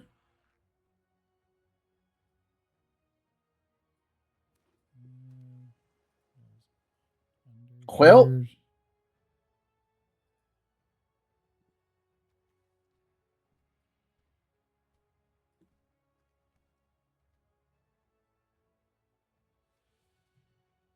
yeah, Is there a benefit to this? It doesn't make this easy to see what's under this ghost vacuum.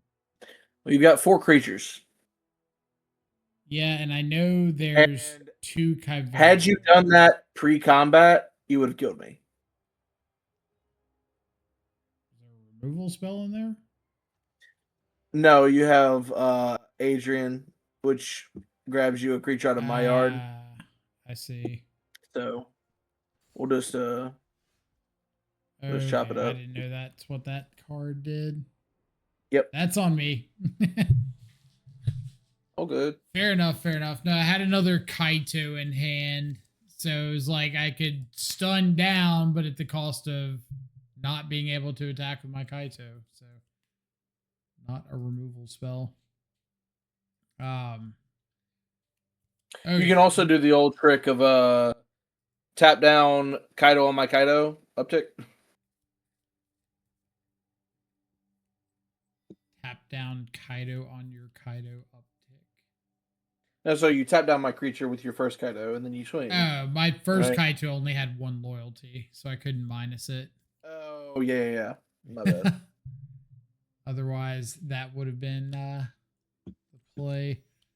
All right, so sideboarding in that matchup, I took out Stabs, Tragic Trajectories. I think I boarded out 1 Beast Binder. And then brought in Ghost Vacuum, Soul Guide Lantern, Lord Skitter. And that might have been it. So it might have just been Stab 2 Tragic Trajectories for Ghost Vacuum, Soul Guide, Lord Skitter. Thought about bringing in a Null for Awaken, but kind of didn't feel like that's the fight I wanted to try to pick. I have not seen you have Deep Cavern Bat before, so that was a new one to see. I don't know if you just normally don't see it or if it's a card that Yeah, so Reanimator doesn't Deep always Cavern run. Bat's in the sideboard. Okay. So like for me, I boarded in 3 Intimidation Tactics, 3 Deep Cavern Bats. I brought in Disruptive Storm Brood. It's the Golgari Dragon that blows up a 3-drop or blows up a creature with 3 power or less. Okay. All the creatures in your deck, basically. And then enters and destroys an artifact or enchantment as a way to get rid of like an opposing Ghost Vacuum that was, tearing me to pieces. Heritage Wreck, and Urgent Necropsy, or like some other options I thought about to like stop your graveyard hate, but I just ended up not worrying about it and just using what I had there. Yeah, I think we kind of identified a lot of the play patterns last time we played this matchup when you've got 4 Tide Binders and Essence Scatter. Those do like a lot of work on their own, and then just like a little bit of interaction here and there, past there, like shoot the sheriff on an overlord, have a Ghost Vacuum out, and things just kind of fall apart pretty quickly on the Reanimator side. I think it's a cool matchup, and I definitely think there's some lines for Reanimator with like turn 2 bat into something else that can be like the start that you had there of bat into overlord was really terrifying from my side. I felt like I needed to up the pressure very quickly, but the fact that I was able to get down a Kaito and then like you didn't see an Awaken the Honored Dead, or you didn't see something to deal with the Kaito, and it was able to just find me the lands I needed to start double spelling and start stocking up on like Essence Scatters and Tide Binders and stuff to where I was able to interact even through the bat and the overlord. The Reanimator deck's cool. I have not been... Obviously, this is like coming from the Dimir side. Yeah. The consistency has felt a little lackluster, but I also understand that like I'm interacting in a way that a lot of the format isn't interacting with like Tide Binders and stuff. But Removal spells, counter spells, like Yeah. kind of interacting on the whole curve. Like, My from your side, what's the matchup kind of felt like? the matchup sideboard feels better with the tactics and bats, like you said. You just kind of your sequencing is super important. If you stumble at any point up the curve, like ever, you just fall so far behind, it feels like. Yeah. You did kind of have all the right pieces that allowed you to like interact with me exactly how you needed to. Things that like I boarded out. I boarded out my analyze pollens and brood spinners for the Oh, tactics and bats as like 3/1 drops for 3/1 drops, 3/2 drops for 3/2 drops. Um, I boarded out some number of my usurpers, the demon haster guy, yeah. um, Now that we for know the interaction. for the Storm Brood and the Heritage Reclamation, just as like other stuff to do. But I Right. had a Terror of the Peaks sitting in my hand forever while you had that Ghost Vacuum out, and I was like, I can never discard this because you just eat it, find your 6 land drop, and just kill me. Right. Um, so it was. It does not feel favorable on the Reanimator side. That's for sure. Like this is I would probably one of its worst matchups. I would definitely agree with everything there. Like, it feels like so much of your game plan revolves around seeing multiple copies of Awaken the Honored Dead. And if you don't see that card, then the chances just go like down to next to zero. Because if you're not able to Yeah, answer a Ghost Vacuum or a Kaito that's running away with the game or whatever, that just seems absolutely brutal. But it is very that's, backbreaking for sure. that's what standard's all about. Find the right rock paper scissors matchup. So that's number 4 down. We'll be back to you right momentarily with our 5th and final matchup of the series. Last but not least, we've got Dimir versus Mono Red Aggro, a deck that I've gotten to play against a couple times now and always been shocked by how aggressive this deck actually is. So we're gonna see if we have the tools to keep up a little bit, maybe turn the corner in the mid game. It's a fun matchup one way or the other. Everything's kind of living or dying on very thin margins. So we'll see what happens here. I think this hand is reasonable-ish. It gets a lot better with him not having a 1-drop. Like to see that quite a bit. Shock to the Dome. Into a Scalding Viper.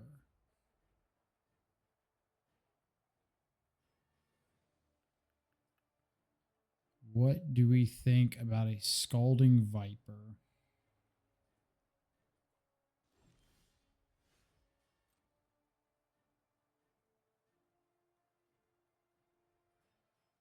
I think we're gonna get the 2 in here.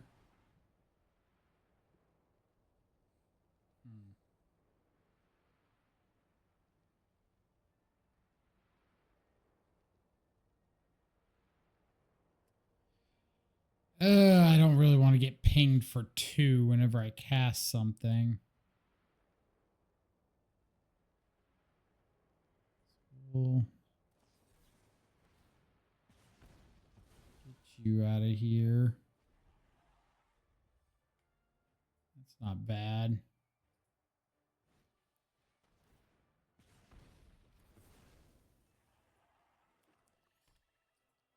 Okay. Miss Miller 3rd land drop. So Yeah, I like seeing that with this Soulstone Sanctuary. We'll burst lightning up at the dome.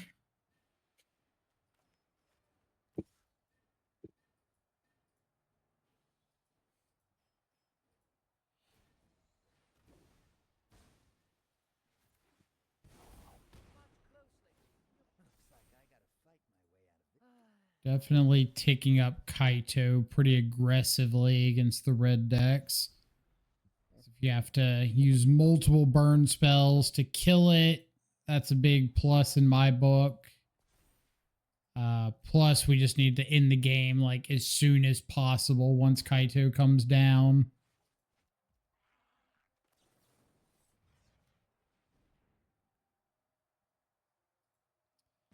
First lightning at the face is happening.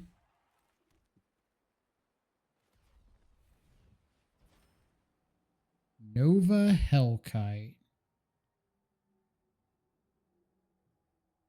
1 damage to target creature an opponent controls. So that can happen.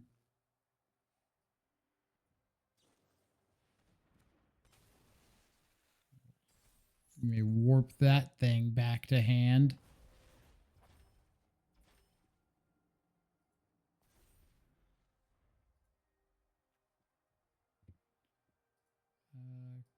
Fortunately, I don't Currently- think there's a way for me to get out of this. So, Got my land drop, so I don't need Kaito digging for one. yeah. That's all I got. I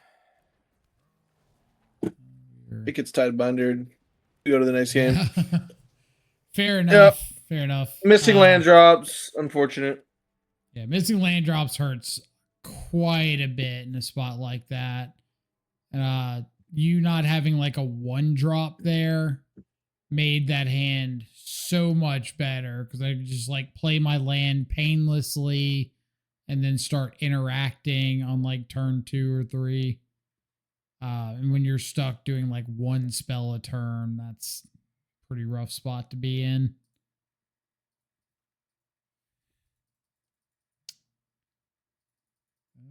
All right, so I know I'm bringing in that. And I know I'm bringing in whatever other thing I just brought in that I can't even remember. That. We talked about a few of these yesterday that I'm not going to bring in. I don't think that's good enough. That's definitely not good enough. We'll do some trims here.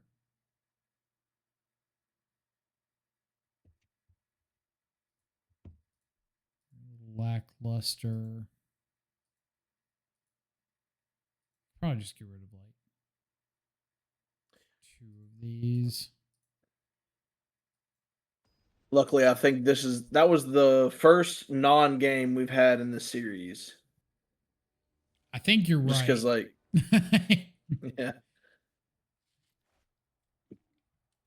I believe you are correct. I'll keep this. It's not We do phenomenal, but have it's the not bad. Bastronaut. I have the Spyglass Siren. It's not quite as good, but you know.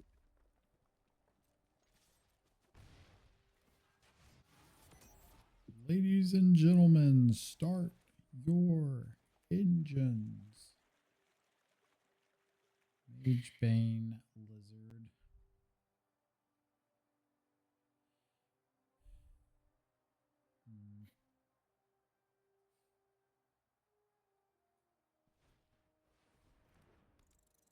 Okay.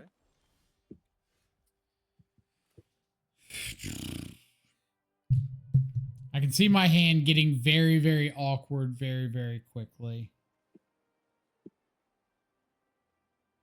Definitely depends on how we draw from here, but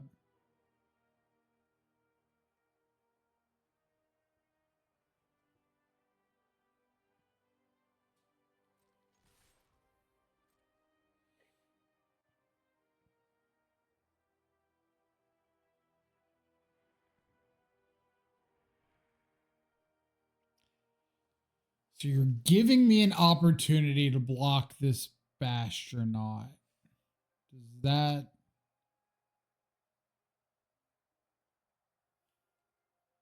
Monstrous Rage is banned, right? Correct. Monstrous Rage is banned.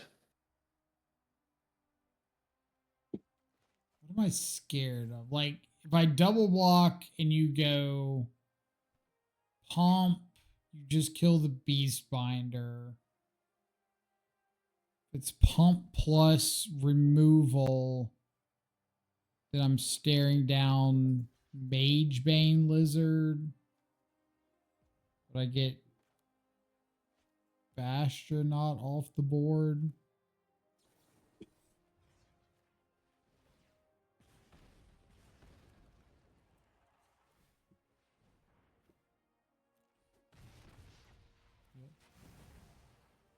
Okay.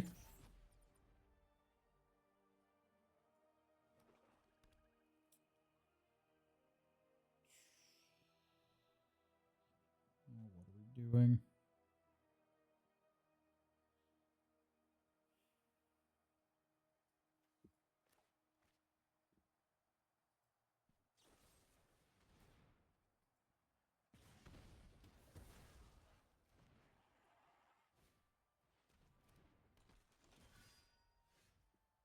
I don't know how I feel about that.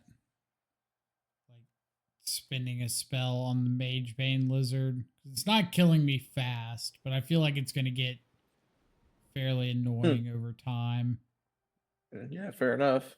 Kill spell. No kill spell.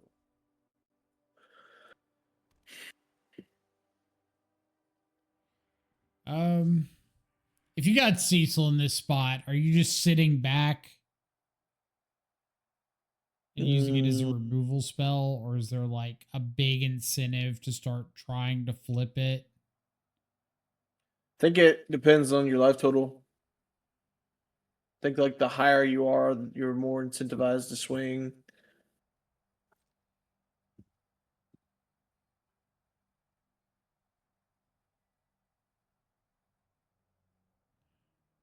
But at the same time, like, yeah, I kind of feel like I don't want to deal myself damage if you're not dealing me damage.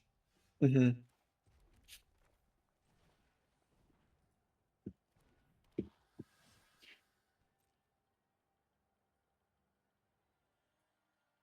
Point for stab. Unless you got burn spell, activate Hired Claw, which would suck. I wish. Man, I wish. All right. Well, if you're not casting any removal spells, I assume you don't have one at this point. And that'd be a safe bet.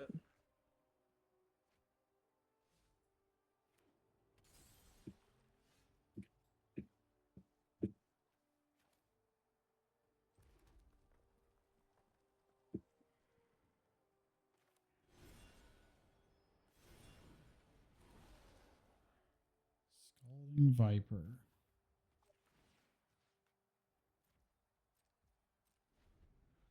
It's not a mouse, otter, raccoon, or lizard.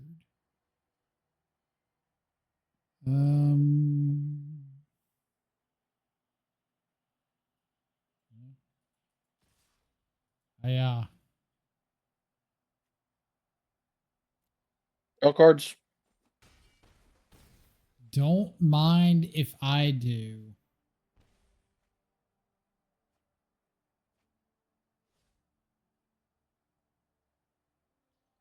3, 4, 5, 6 mana available.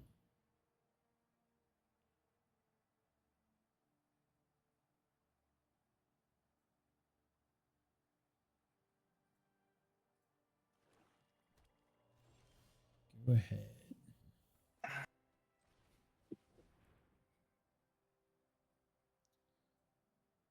Believe I would like to respond.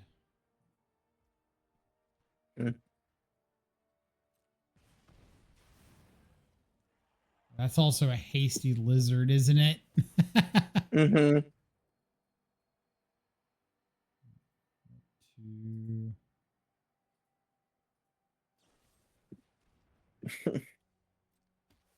Yeah. I kind of saw This- the nuts this game. Yeah, this was like 1, 2, 3, 4, 5, 6. I've seen 2, 4, 6, 7 lands, 6 Lands and non-lands. So spells. Yeah. all of them pretty low impact. And yeah, you did have 1, 2, 3, 4, 5 removal spells. Yeah. I'm going on my own terms. You're gonna be at 10, or you're not gonna have a drowner. Don't really need a drowner, but I guess you are just empty-handed. So we'll let you have your own terms. Bet. I'll see myself out. Well, I guess one way or the other, at least the matchup is done very quickly. So if you want a matchup that gives you time to get lunch, this is probably it, one way or the other. Yeah. I would like to go again just because those were non-games. Yeah.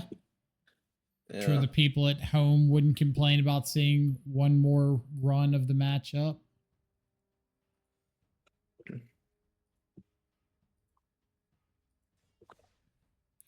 And I agree, since that whole match lasted like 10 minutes. If that. Games were over on like turn 4.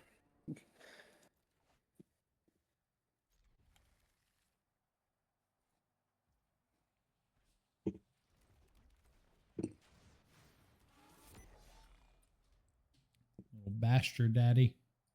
Mm-hmm. Now we're gonna make them work for it.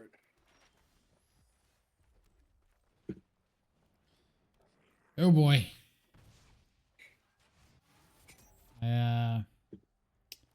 I believe I'm what the kids would call aggressively dead in this game one. Blocks, Applying the pressure.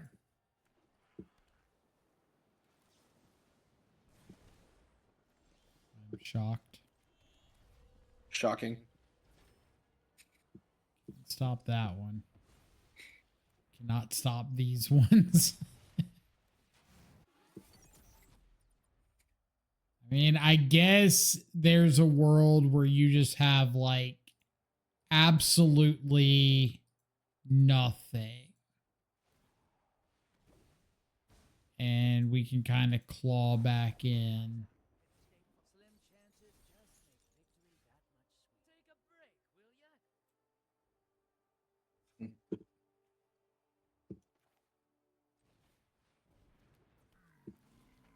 ya? No, that's not absolutely nothing. Actually, It's like the complete opposite of absolutely nothing. I think we're just going face. I don't care about Kaido. Doesn't care about Kaito, he says. I may regret it. I may not.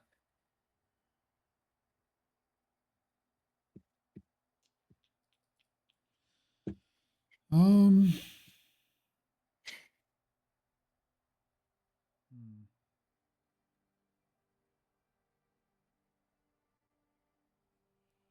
If I go here,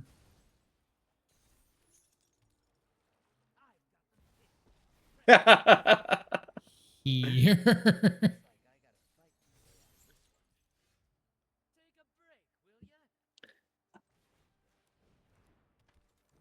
Not the card I particularly wanted to see at the moment. I'll make a new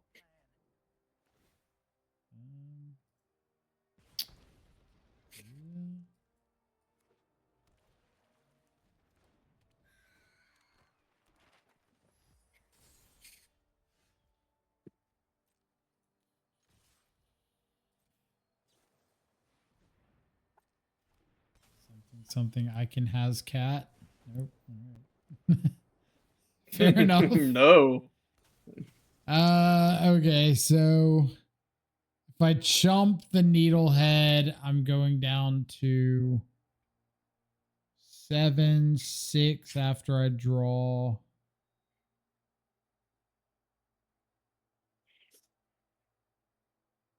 Yeah, there's like no chance whatsoever I'm getting out of this.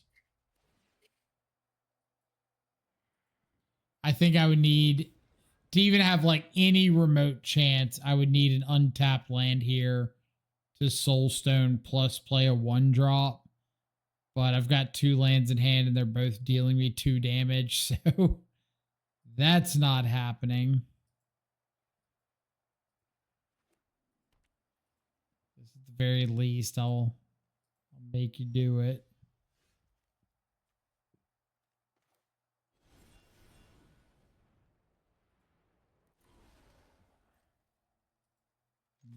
Yeah.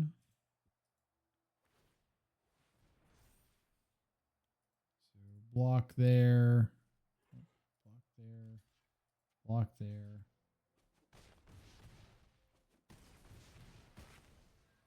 Die miserably. All right. That match or that game went significantly more the opposite direction than the other games have. I think I'm changing up much as far as my sideboarding goes.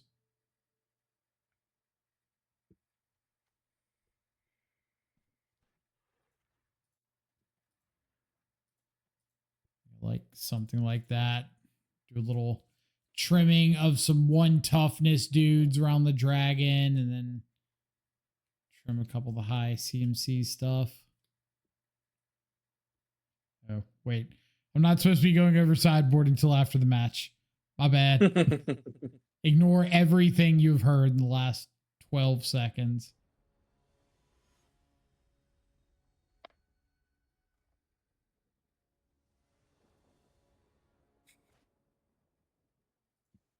Okay.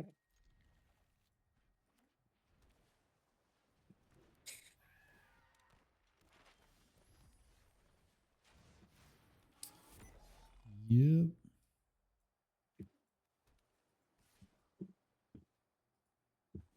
The burned down Bastronaut.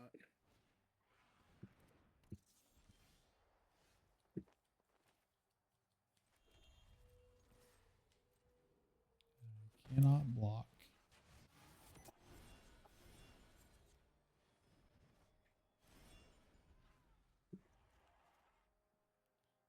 Fair enough.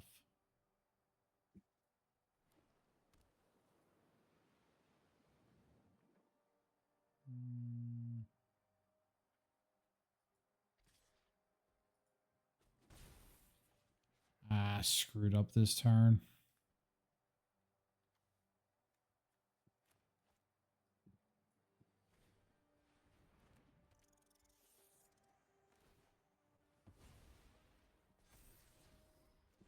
Screwed up this turn pretty bad.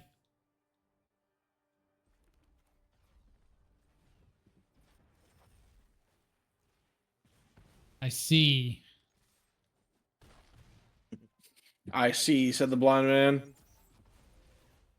I see, said the man who's seeing just fine. You were supposed to play that one last turn, weren't you? Yeah. I had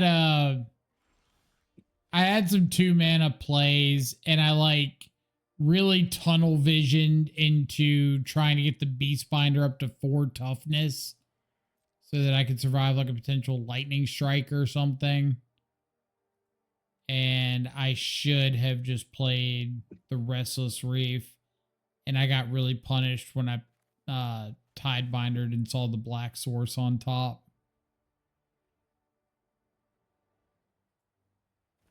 Or saw the stab on top. Mm-hmm.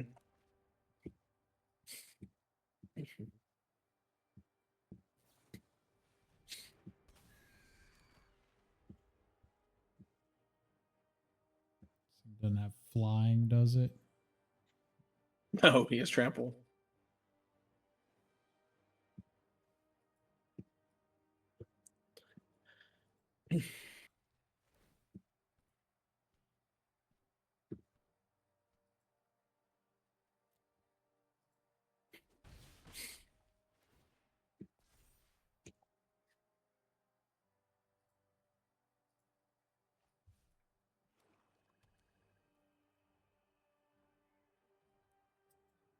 go.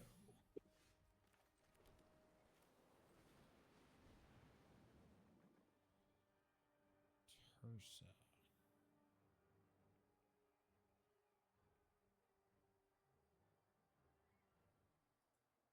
Yep.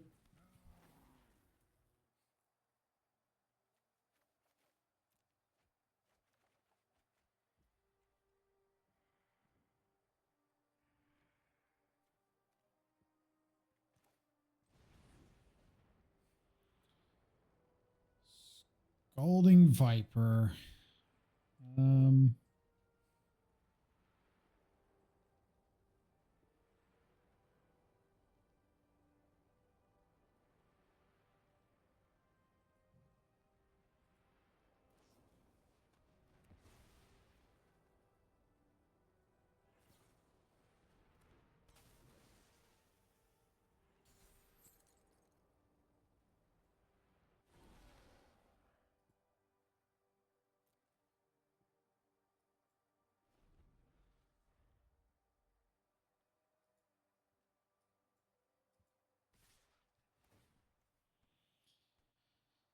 Let's do something about you.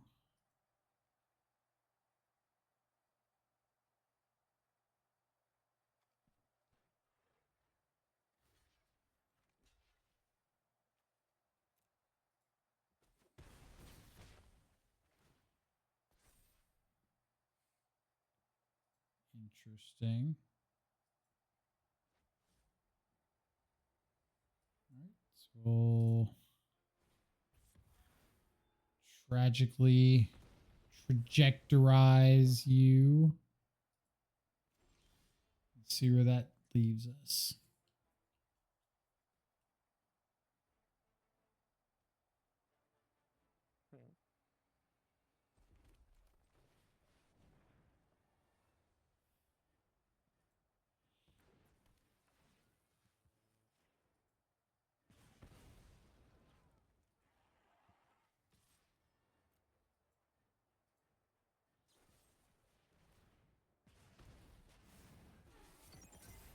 Engines have been started.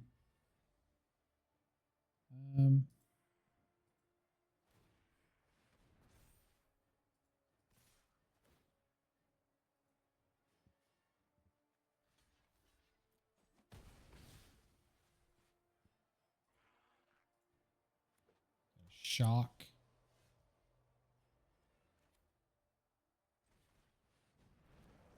Ah.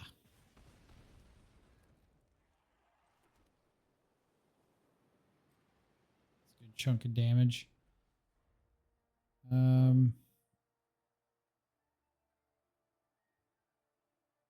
One card in hand.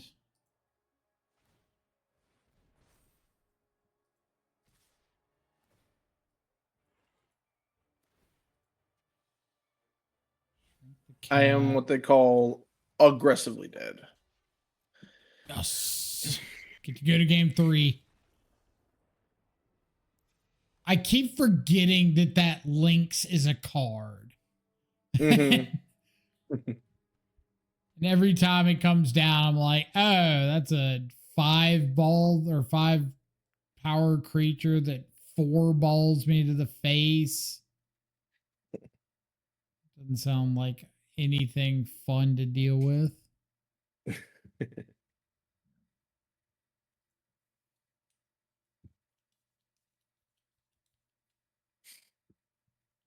I will say Beastbinder really impressed me that game.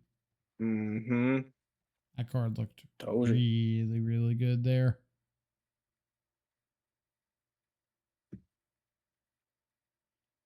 Especially getting a counter on it with the map, like can attack Oh yeah, the in, moment you get a can't counter on the attack back. Beastbinder, that clock speeds up a lot. Speeds up and just gets to play like perfect defense.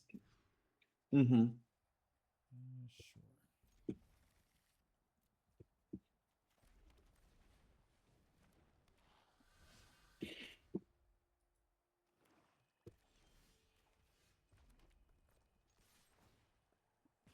Yep.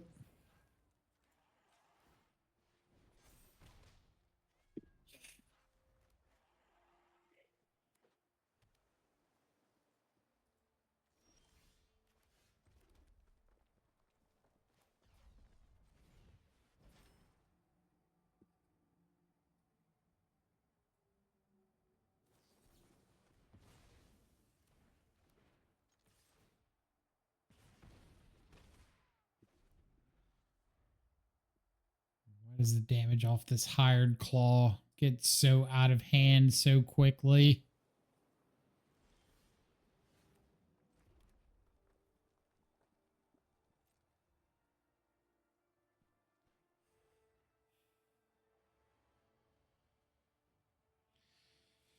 Oh, I got a decision.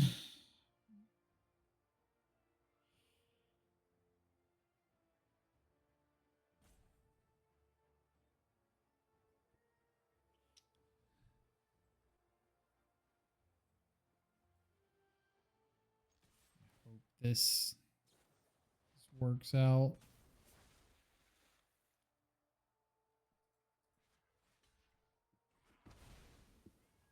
Nice.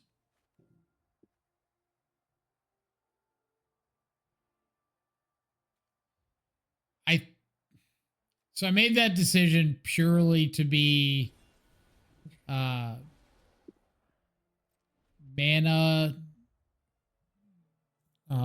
mana efficient. Mm-hmm. I don't know if it's good throwing away that Tide Binder.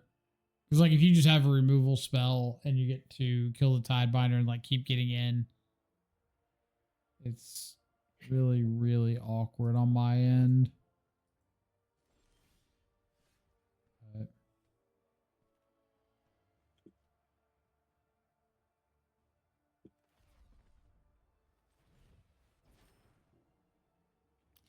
can you stop with the hell kites?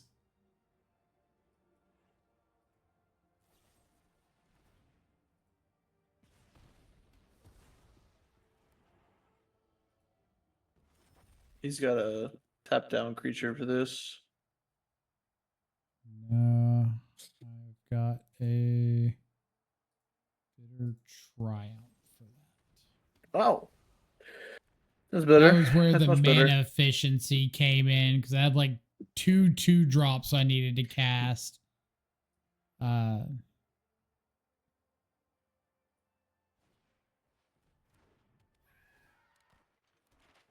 Need lands. No land.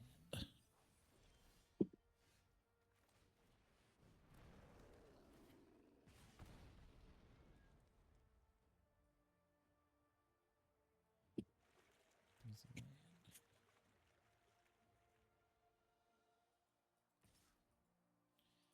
You're not blocking a Sunspine Lynx. Nobody's blocking a Sunspine Lynx.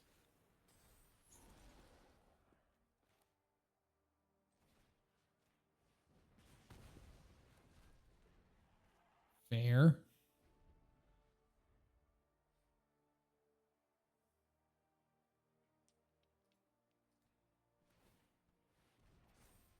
Okay.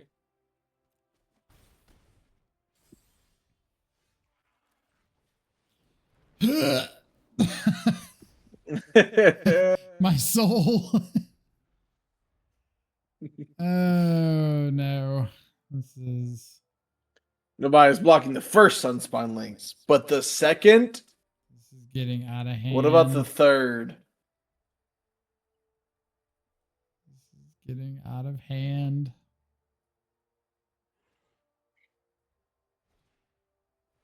That's a card.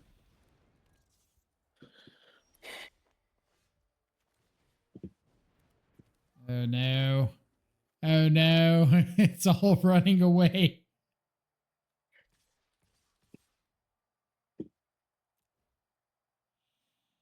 This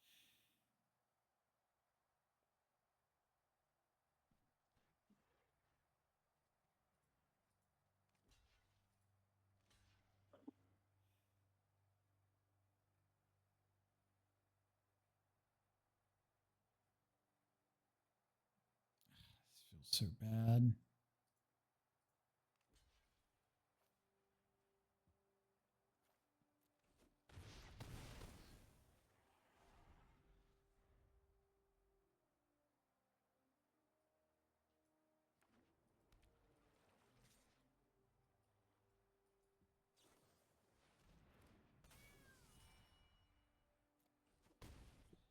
Got a removal spell. Got it.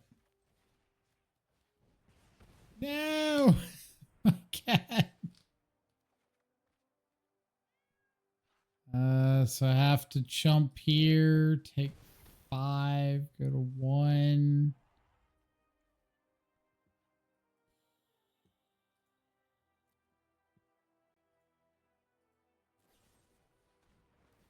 Yeah. Fine. You know what? Going out on my own terms. Fair enough. Fair enough. Sunspine Lynx. Second Sunspine. Tursa. Those. It's so crazy to think that modern, or not modern, but Magic in general goes in like these full circles where for periods of time, the worst thing you can be doing is like a 3 or 4 mana, just hasty 3/3, or 4 mana, deal 1 damage, 5/4 vanilla body. And they just beat me down like nobody's business that game. All right, sideboarding. From my side, I took out a Spyglass Siren and a Malcolm because they're really, really bad into the dragon. And then took out 1 Curiosity, 1 Kaito to try to lower the curve a little bit. Brought in the Stab out of the board in the 3 Day of Black Suns. Just try to deal with some of the little Bastronaut starts or Hired Claw starts, sweep up like the 2-drop creatures, and figure out something to do with the big stuff after that. Game plan is pretty much like try to survive the early onslaught, stay at a relatively okay life total to where I'm not just dead to like 1 or 2 hasty threats off the top as I start trying to turn the corner. Because I do have to attack at some point to win the game. What you got on the Mono Red side? What kind of stuff was coming in and out? So I took out the 2 shocks I have, the 4 lightning strikes, and the 3 Ogiers. Lightning strikes and shocks don't feel super great into this matchup, just due to the fact that there's just like so much interaction going on. Like, I'm the aggressor, I need to aggress, so I need 1 drop and a 2 drop and a 3 drop, and Ogier doesn't do very well into tapping him down plus beast binders, so brought in Sunspine Lynx, 4 copies, 2 Thunder Magic, and 3 Blurring Bolts. Those are just like more versatile removal spells for some of his more sticky threats, like the 3 Toughness Beastbinder, which is so good in this matchup, and the bolts for the kitty cat. So bring in all the stuff that kills like Beastbinders and Curiosities, and if I was running Preacher of the Schism, kill that sort of stuff. Cecil, Exactly. board out all the stuff that's like not hitting those. Makes a lot of sense from my side, so I can definitely agree with all of those changes. How many man lands does the Mono Red deck run? There are 3 Soulstone Sanctuaries. Gotcha. It's always a card that I'm like pretty terrified to see, since it doesn't throw you off curve really early on. You're like, you've got a lot of stuff that's 1 mana, 1 pip, but it seems like a lot of things you're doing up the curve are not mana intensive. So like Nova Hellkite for only 1 red, Tursa for 1 red. You don't need red mana to activate the Bastronaut. 1 red for the Hired Claw. So like that 1 colorless doesn't really throw you off kilter any. And being able only to for the Razorkin Needlehead. That's really the only one. Yeah, that's a fair shout out. So usually doesn't throw you off kilter, and then being able to just turn it on like turn 5 into a hasty dude, quote unquote, is pretty good in the Mono Red deck. That is also a lizard for Hired Claw. It is also a lizard for Hired Claw, and it's an otter and lizard, whatever, for the village, Yep. which is pretty sick. So that was pretty sweet matchup. 1-1 split there in the Mono Red games. Good to see that the second match was not a rollover, even if it didn't end up so well for our hero. So that's our 5 matchups. We'll be right back with a quick recap of everything. Don't go away. All right, so that's our 5 match gauntlet here. Thanks again to Parker from Team Templar in Ridgeland, Mississippi for helping me out get through some of these games. Some of the things we really wanted to keep an eye out over the course of this league, or this, I say league, 5 match series. How was Stab versus Tragic trajectory? There was a point we mentioned in the first matchup against Landfall where we had the option to hold up a Stab to try to interact with the ETB of a Badger Mole Cub to stop them from having 2-drop into 2-drop on their turn 3, or just play out a Kaito. And I feel like that's the kind of scenarios that this deck that the people at home watching are going to have to kind of make for themselves. If you think you're the kind of player who would rather jam the Kaito, deal with the board after the dust settles, or try to hold up the Stab to play for the worst possible scenario. I don't think we really came to a conclusion as to what is definitively right or wrong. There's definitely merits to both sides of that argument. So looking forward to getting some more playtest games in to see if one really sticks out over the other. The second one that I definitely want Parker's input on is Azure Beastbinder. So we played this card over some copies of Deep Cavern Bat, the bat being a little less impactful than we would have wanted it as of recently. Like the 1 toughness dies to everything in the format, especially a lot of these cheap spells out of like lessons. The body not really attacking in for relevant amounts. The skies are a lot of times taken up by cards like Aang, or by opposing Spyglass Sirens, whatever the case may be. Quantum Riddlers getting scammed here and there, stuff like that. So we decided to try out Beastbinder. It looked like it was pretty good. The toughness kept it from dying in a lot of spots that Bat would have died. The lockdown ability on it did keep some relevant cards from being able to do much, especially in matchups like Mono Green Landfall, and then against like the Mono Red deck, especially when we could get a map token cracked onto it to grow it out of range of cards like Lightning Strike. Parker, did you see anything from Beastbinder that really made you say like, oh yeah, this is a card I want to try out more, or I'm going to leave that one at home for next time? Absolutely. So like over the course of every one of the games, every time you played it, there was something in my deck that I did not really want that on the board while I had that card in play. So I would have to like work around. I would have to like play around the Beastbinder, and that's something that the bat doesn't like really like threaten.